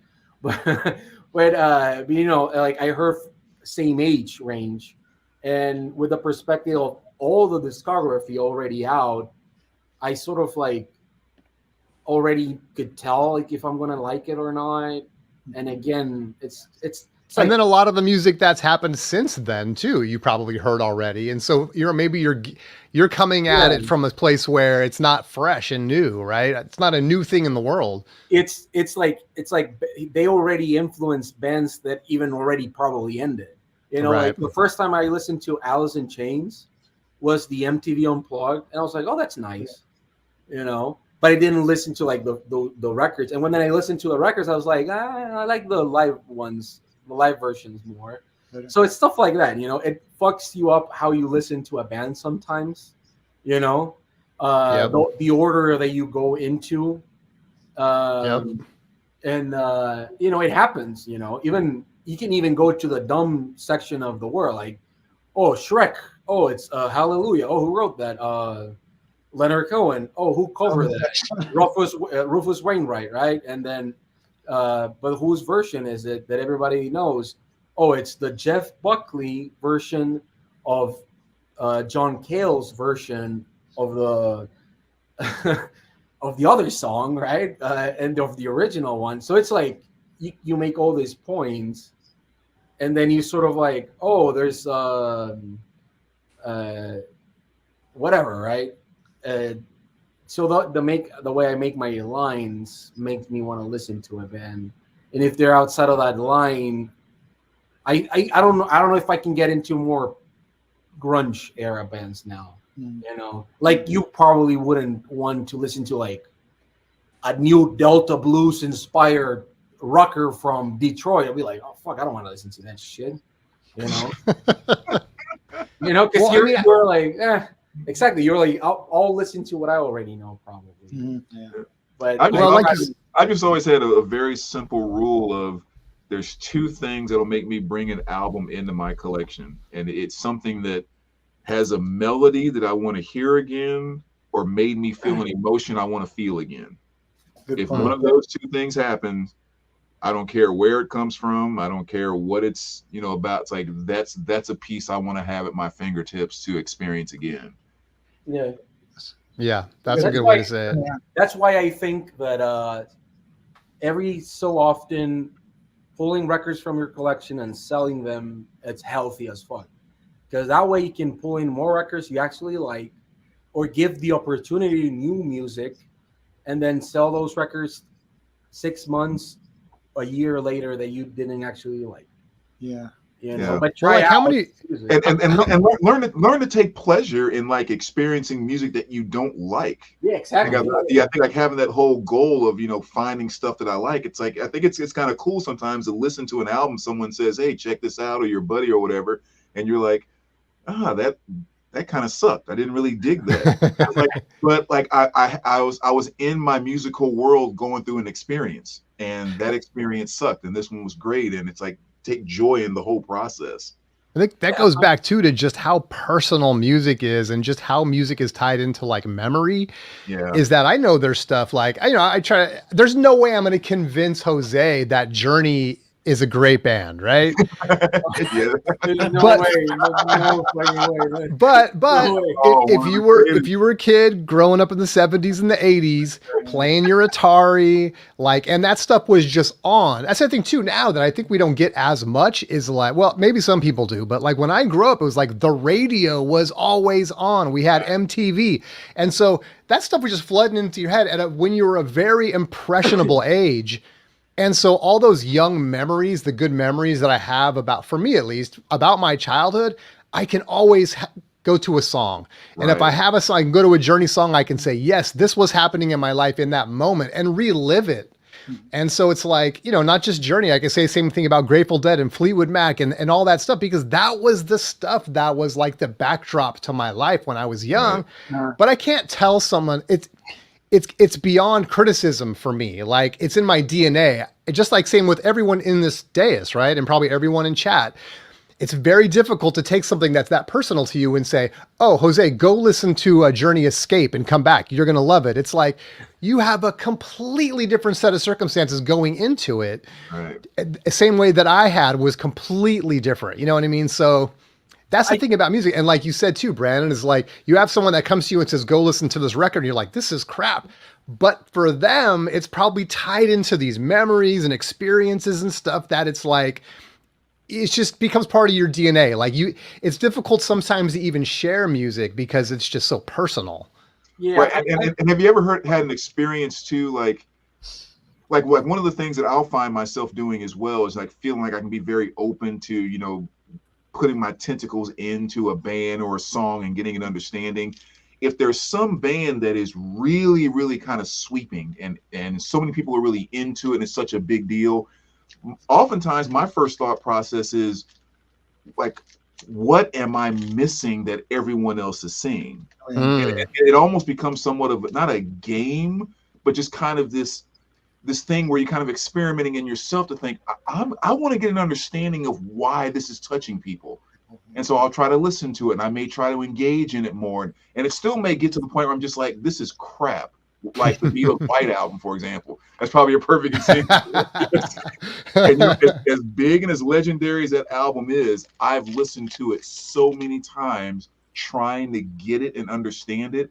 And I just don't. I have no idea why that album is on the level that it's at. But I've spent a lot of time trying to take it in. That's still a fun part of trying to experience music and experience something that you don't just get. Because maybe I'm missing something sometimes that could click inside of me and open up a new world where Yes, when I was in college, I hated White Zombie. Thought it was pure noise, couldn't stand it. One of my favorite metal bands now. Cool. White Like, Zombie. Yeah. yeah, so it's like, so what happened inside of there that I was willing to keep that peg open, if you will, and one day it clicked, and it's like, oh, I freaking get this. One of my favorite bands now, What band was it? White Zombie. White Zombie. I like White Zombie. I like Rob Zombie went solo. Rob I Zombie. hated him I in was, college. you know, I, Hated I him. would say that the cool thing about Rob Zombie was that he got me into a lot of horror movies that I. Yeah, he did. Yeah. So I grew up thinking House of a Thousand Corpses is I started amazing, that movie.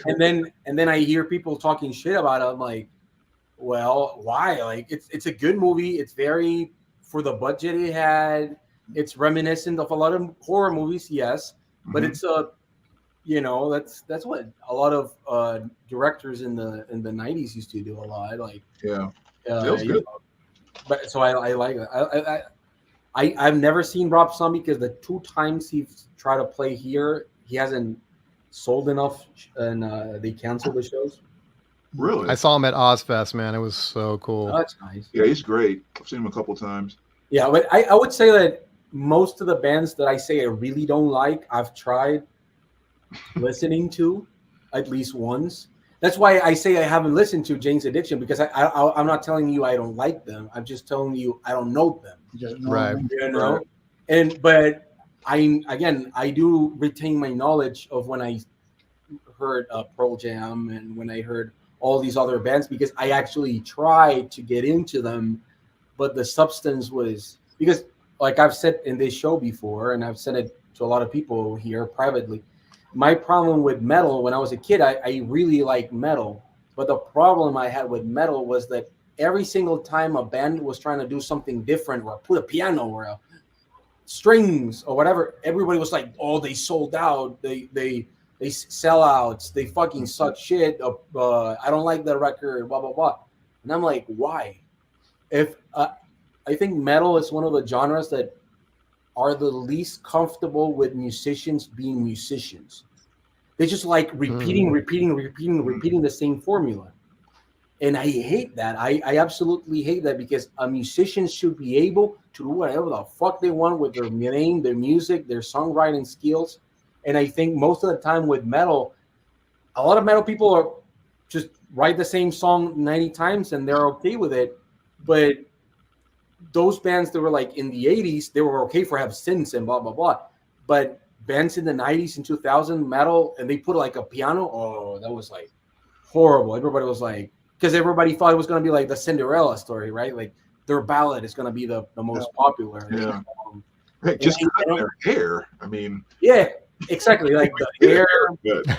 the hair, your race, everything has to do with metal. It's like a big no-no. Like, like, look at this Brazilian band, Sepultura, right? It's like the only metal band that people know from outside of the US or the UK or, you know, Scandinavia. So I think sometimes it's a genre that I'm a little bored by it, because most of the time it's just people don't want to experiment anything new inside the genre. So that's something some can be said for prog bands. Yeah, fuck prog music. That's what I'm saying. That's the reason I came to the conclusion that I don't like prog music, because every single time they do something different.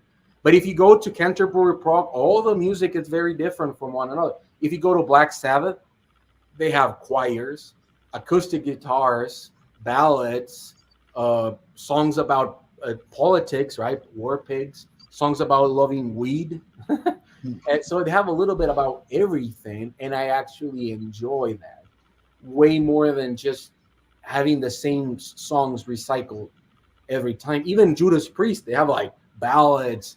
They have the name comes from a Bob Dylan song. They have a John Bias cover. So stuff like that. I think it's like, it's just, I just think that it's just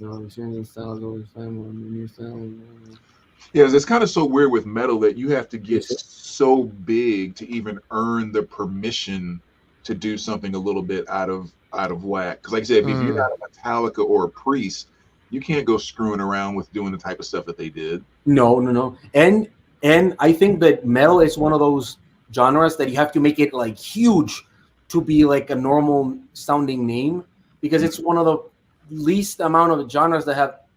It's one of the genres that have most amount of bands in the world playing that type of genre, metal.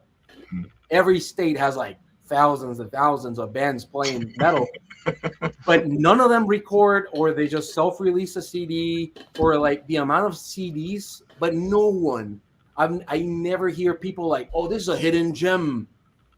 Never. It's always the same. Judas Priest and Sodom might be like the most underground metal band that people like to talk about. Sodom and I don't know, but it's those type of genres that you don't hear people talking about anything but Dio, Black Sabbath, Metallica, Megadeth, or Slayer. Popular You selling ones. Yeah. So stuff like that. So for me, sometimes that's why I got really bored really quick, because I thought even new metal, like new metal, I thought it was like way more interesting than normal metal. I was like, Deftones, all right, interesting. I like Korn when I was a kid, so it's like, Godsmack. yeah, I know.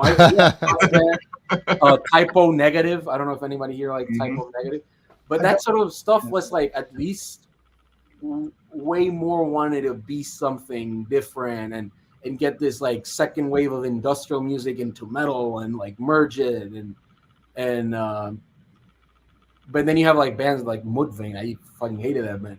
So I took with a grain of salt everything. That's what at least that's what I'm trying to say. It's like Well, I like what Vinyl Dreamscape says, because it really kind of gets to the heart of it.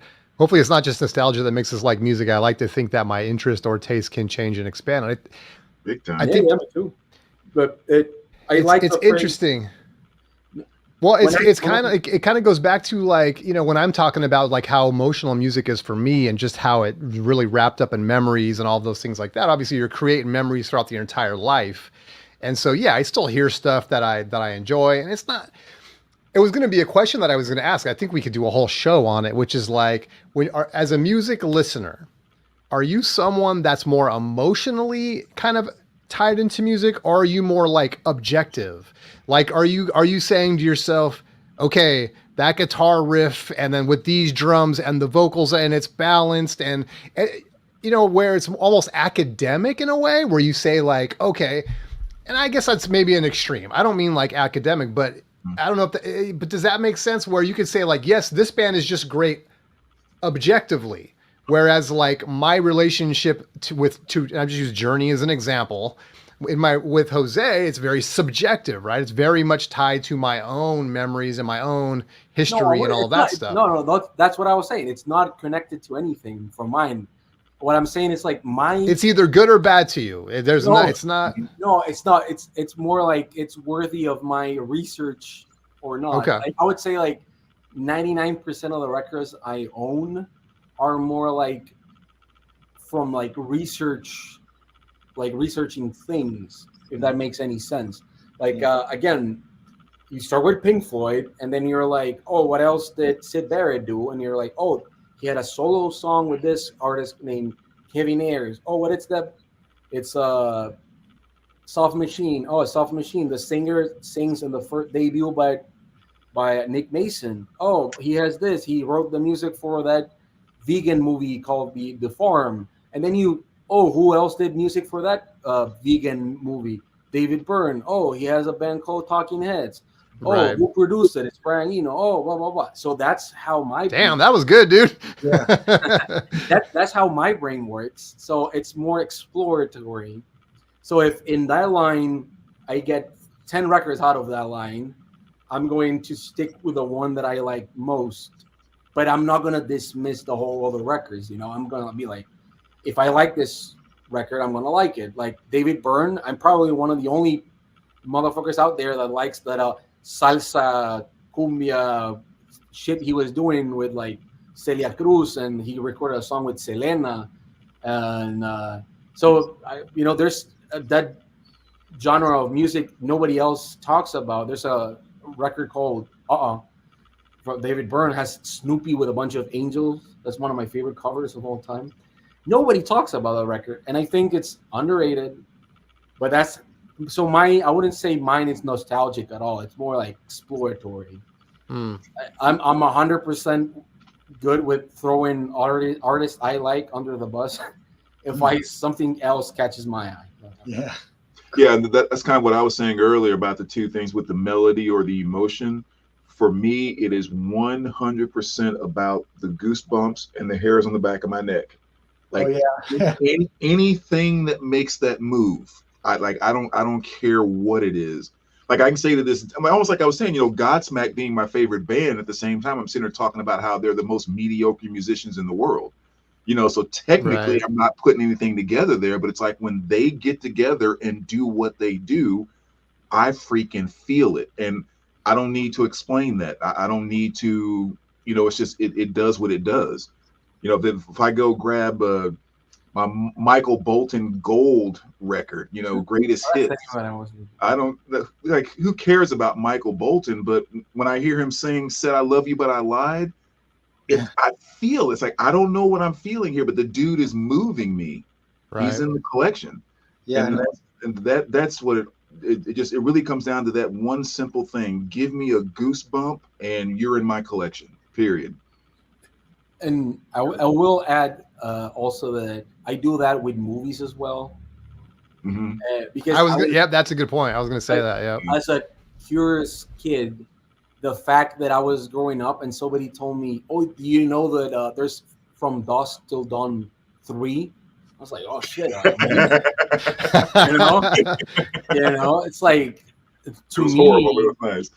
yeah, because I remember as a kid, even with like Disney movies, there's like Pocahontas 2, which is a horrible movie about how they took this indigenous woman and took it to the new world and try to give her manners.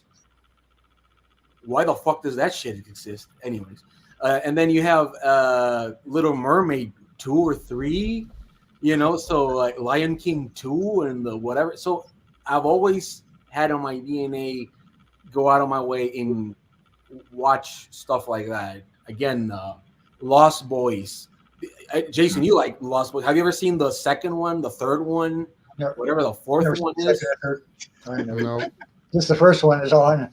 No, they're horrible, but it's like, it's interesting. It's interesting that they exist. One of my favorite movies is Scanners. Yeah. There's Scanners 2, 3, and there's Scanners Cop 1 and Scanners Cop 2. I've only seen the first Scanners. Yeah. So are you? Like, who the fuck will watch those? Psycho 2. Psycho 2 in my eyes, it's way better than Psycho 2, yeah. Well, are you saying like you're more open to exploring that stuff because you like the first one? Not necessarily. For example, like Psycho 1, I don't really care about much. I like the It's first just like the big reveal, and then there's a plot twist. And then you see the second one, and you were like, oh wow, it's like Perkins is back, and this, like, was he insane? Was he not? And like Chile was in there. it's amazing. See, but like with me, I can appreciate the first one because it's Hitchcock, and I'm such a fan of him, and I'm sort of like, I look at how it's directed, I look at how it's framed, I look at the acting, you know what I mean, and stuff. Yeah, but so I'm more intrigued to the fact that now I know, as a growing up, that most of these movies were probably made because people wanted to just make money. Yeah, basically, right? But there are some great hidden gems. For example, Exorcist 3, I think it's better than the first one. I know that's Exorcist 3 was good, yeah. I've seen that. The third one is like a detective. There's no blood on it. Scott was in that. Yeah, it's an amazing movie. The soundtrack is pretty good. The same guy that did the Warrior soundtrack. It was directed by the guy who wrote the script and the book that the Exorcist is based on. So stuff like that. Texas Chainsaw Massacre 2, even Next Generation, everybody hates. I think it's like nice. So I think it's in my DNA always. Space Odyssey, 2010. I don't think it's a bad movie. And there's the books. There's the trilogy, the year 3000. I think it's the last one.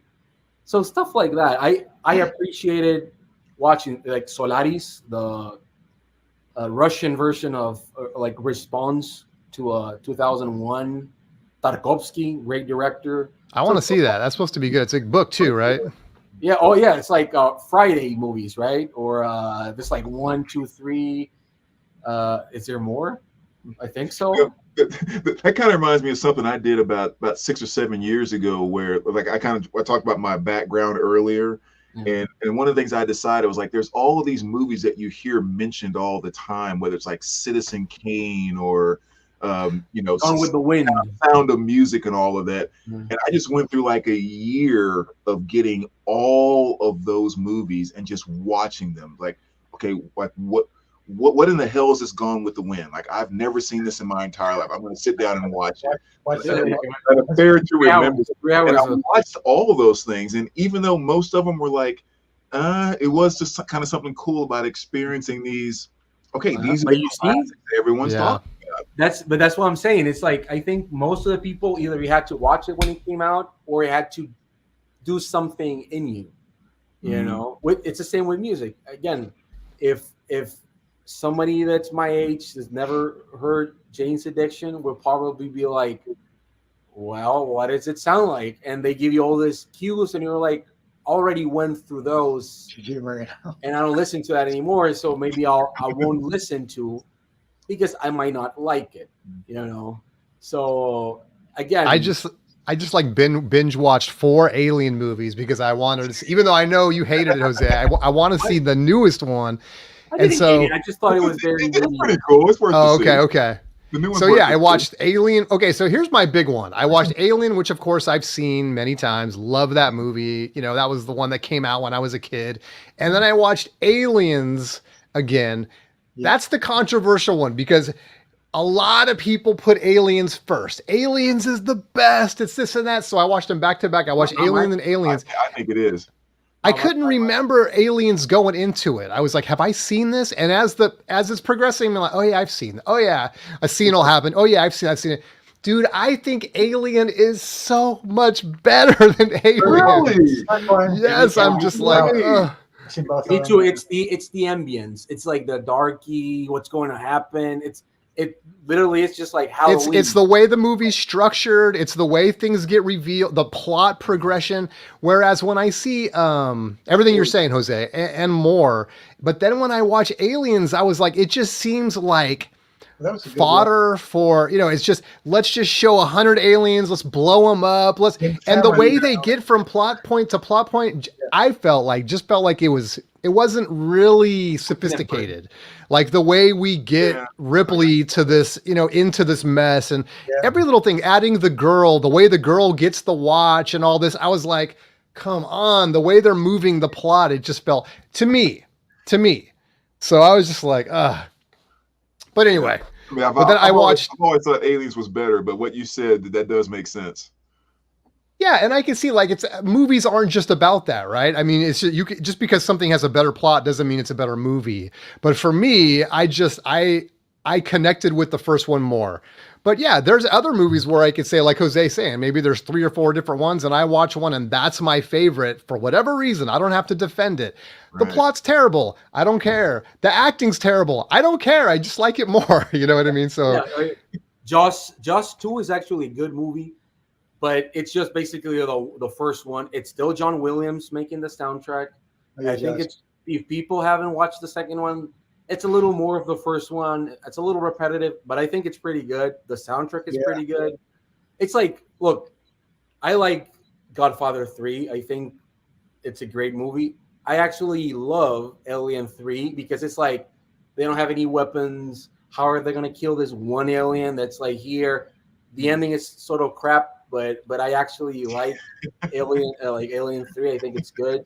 Prometheus, I think it's great. Prometheus, Weekend at Bernie's 2.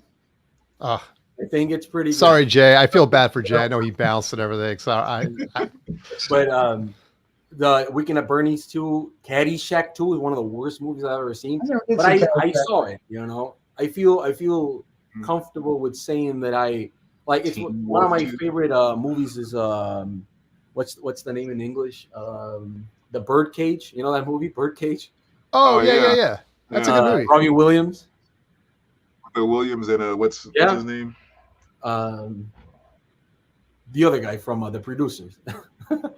With the mousetrap. Well, Oh, that right. that movie, there's a French version, which is the original one, and that one Fast and has Furious 8,736. Is that it? I thought they were higher than that. right. You know, Fast and Furious 10, the last one. I went to see it with my wife at the movie theater. We were laughing so hard. You have no idea how hard. I had such a great time. The whole time I was laughing so loud. And on the end of the movie, I started noticing that no one else was laughing. Everybody was like, actually, like the cars are like flying, right? And I know. they're outside of a plane, and they land so comfortably on the pavement. You can see the shot where the car like I have to see like that. fucking They got so ridiculous. The first one where they were just racing, and then all of a sudden there was like three they're stooges. agents. It's just- How the fuck are they agents? How the fuck are they agents? I know. Wait, I'd only seen.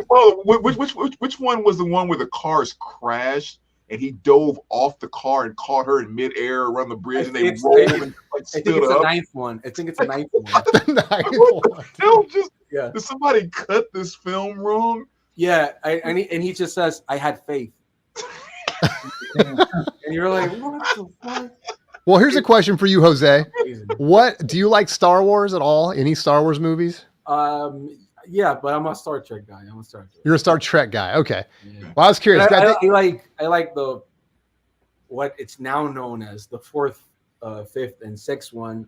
oh, okay. And I think the best Star Wars movie ever is Rogue One. But that's Yeah, just that's me. a great one. Yeah. That's just me. That's just me. Yeah. All right. But go Oh, ahead. so you like the original trilogy then? The first three that got made: Star Wars, Empire, and Yeah. Jedi. The first one, I went to Wars. see it. I went to see it on the movies theater. The first one. The second one is just a soap opera. Nothing happens in the second one. That's kind The of true. third one is whatever. In the end, it's nice. You got the Ewoks. Yeah. But then you have the new trilogy, and it's just, why does every new movie or like sequel to like these already huge success, all the old characters, their life was shit. They were all like on the verge of dying. Nobody did anything. Like Han Solo was just like, yeah, it was like depression, the whole shit ever. Yeah, man. That's something I really hated. This legacy sequels, the Halloween one, I like the 2018. The other ones were like, eh. The worst Never really offender. did the Halloween thing. Oh, I love Halloween. Never, The fourth none of one, those the third and movies. the fourth one are my favorite ones. I cannot get into those things. The original Halloween's the best, I think. 78. Well, that's debatable. Oh yeah. My favorite is the fourth one, and the third one was nothing to do with the. You should watch. The You fourth. should watch yes. the third one on Season of Halloween. the That's Witch. one of the best Halloween movies. It has Season of the nothing to Witch, do with right? Michael Myers. Nothing to do with anything I've except seen that one. Yeah, I've seen that one. with the masks. The I've seen it.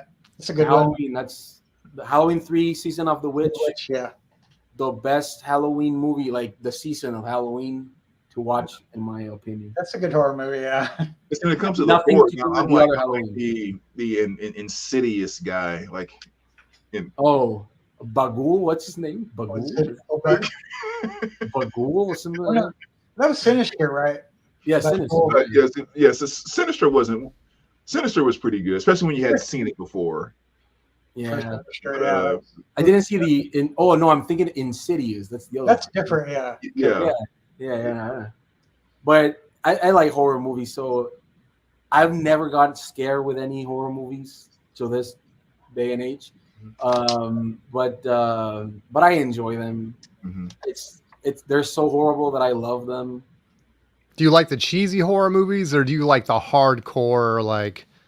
Either way, like Terrifier, for example, it's like Mhm. as bloody as a movie can get. Those Italian directors, Lucio Fulci directs some gross ones. Yeah, but I like OGs, like very minimalistic, low budget horror movies. Yeah. They're good. The whatchamacallit, the paranormal activities, like the very first one. Oh, yeah, the first Oh, one. yeah, Oh, yeah. yeah. That was At good. the time, they were like, interesting. Do you remember, for example, I hated with all my might Cloverfield, and then you see the prequel. Have you seen that 10 Cloverfield Lane? With Mary Elizabeth Winstead.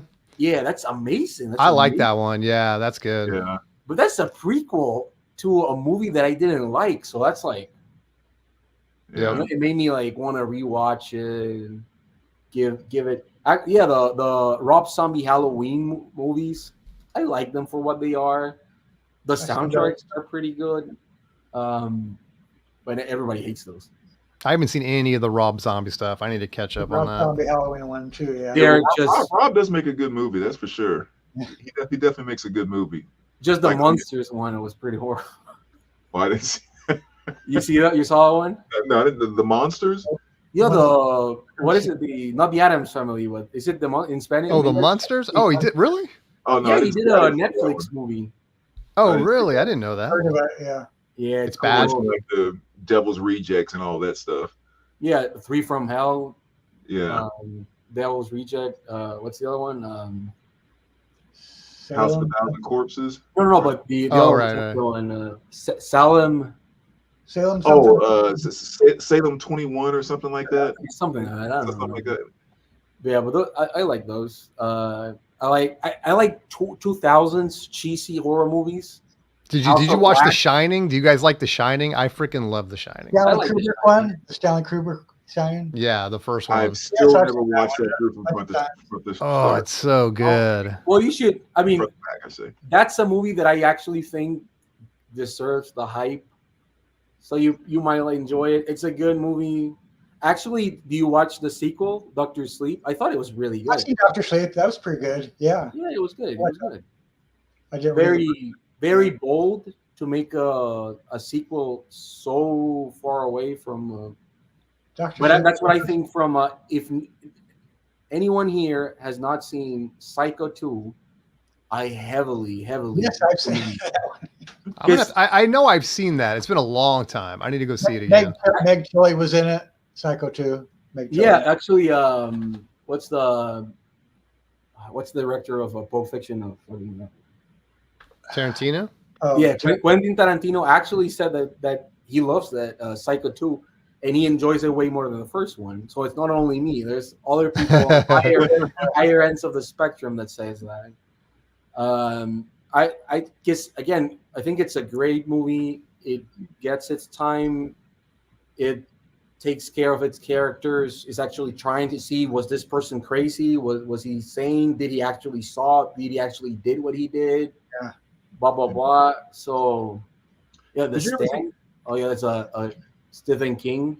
I when I was a kid, I went to every Stephen King movie that he could Yeah. watch. Yeah, that was Tommy classic. Knockers. I used to like that one. Thinner. That's a good one. Yeah. Have you ever seen any of this? I Spit on Your Graves. Oh yeah. Yeah, I've seen the original. You know, I just saw that somebody posted that on like Facebook or something, and I started to look into it, but I was like, man, I don't know if I could take it. It's pretty brutal. Yeah, they're brutal. Have you seen the Last House on the Left? Yeah, I've seen that. Oh yeah, I think I have seen that. Yeah. That's Really some brutal. strong viewing right there. What's crazy? Yeah. I like Oh, Wes you're Craven. talking about the original one. The original one is so fucking funny because there's like horrible scenes, and there's like this soundtrack is like hellbilly fucking hippie shit. Hey everybody, like, what the fuck is going on in this soundtrack? Like, there's some serious messed up shit in that movie, and the soundtrack of the original one. I have the soundtrack. You put it on, it's like hippie. Which movie shit. you talking I don't about? know. Last The House. Last House on the Left. Oh, Last House on the Left. Yeah. The remake is I've seen the remake of Last House too. Actually, it's better. It's better than the original, yeah. But Yeah. but it's way harder to watch. It's crazy. Yeah, Nosferatu. I've never seen that. No Sriracha. Yeah, that's going way back. That's going like silent there's film. a new right? one. There's a new one coming in December. Oh, really? Oh, I'll Yeah, check that out. Roger Eagers, the guy that made what is it? Lifehouse. What is the Willem Dafoe movie? The black and white one. I never did see Lighthouse, actually. Is it Lighthouse? I keep I think remembering so. names in English. Sorry, Yeah, my keyboard's he super made- loud. Yeah, so it's Roger Egers. He made The Witch. You saw that movie, The Witch? I feel like I did. I don't think I Oh, saw I that. don't think I saw that one. The I Northman. wanted to though. The Northman. You saw that one? That Nicole one Kidman is on it. It was pretty big. All right, anyways, so he's making a Nosferatu remake. You Not know, what movie I thought was exactly. cool was that's what I was sitting here typing in is Jordan Peele's film. I think it's the one called Nope. Isn't that the Yeah. one with the cloud? That's Us. all the aliens. Yeah. monkey- Yeah. I thought that the was monkey- cool. The monkey at the beginning. Yeah, that was kind of different. Totally I like different. Yeah. I like it. I hated his version of Twilight Zone. You watch that? It's like I didn't see that. it's horrible. I mean, I love Twilight Zone. So if you like that, Yeah, I've his seen version- the 63 of the Haunting. I've seen that one. Yeah, these guys are right up my right in the wheelhouse, man. The Abbott and The Costello, Haunting. that's a great one. These are old school stuff. The Haunting is a great one, man. That's a great book too. Yeah, The Shirley Haunting. Jackson. That's a great one. Omen.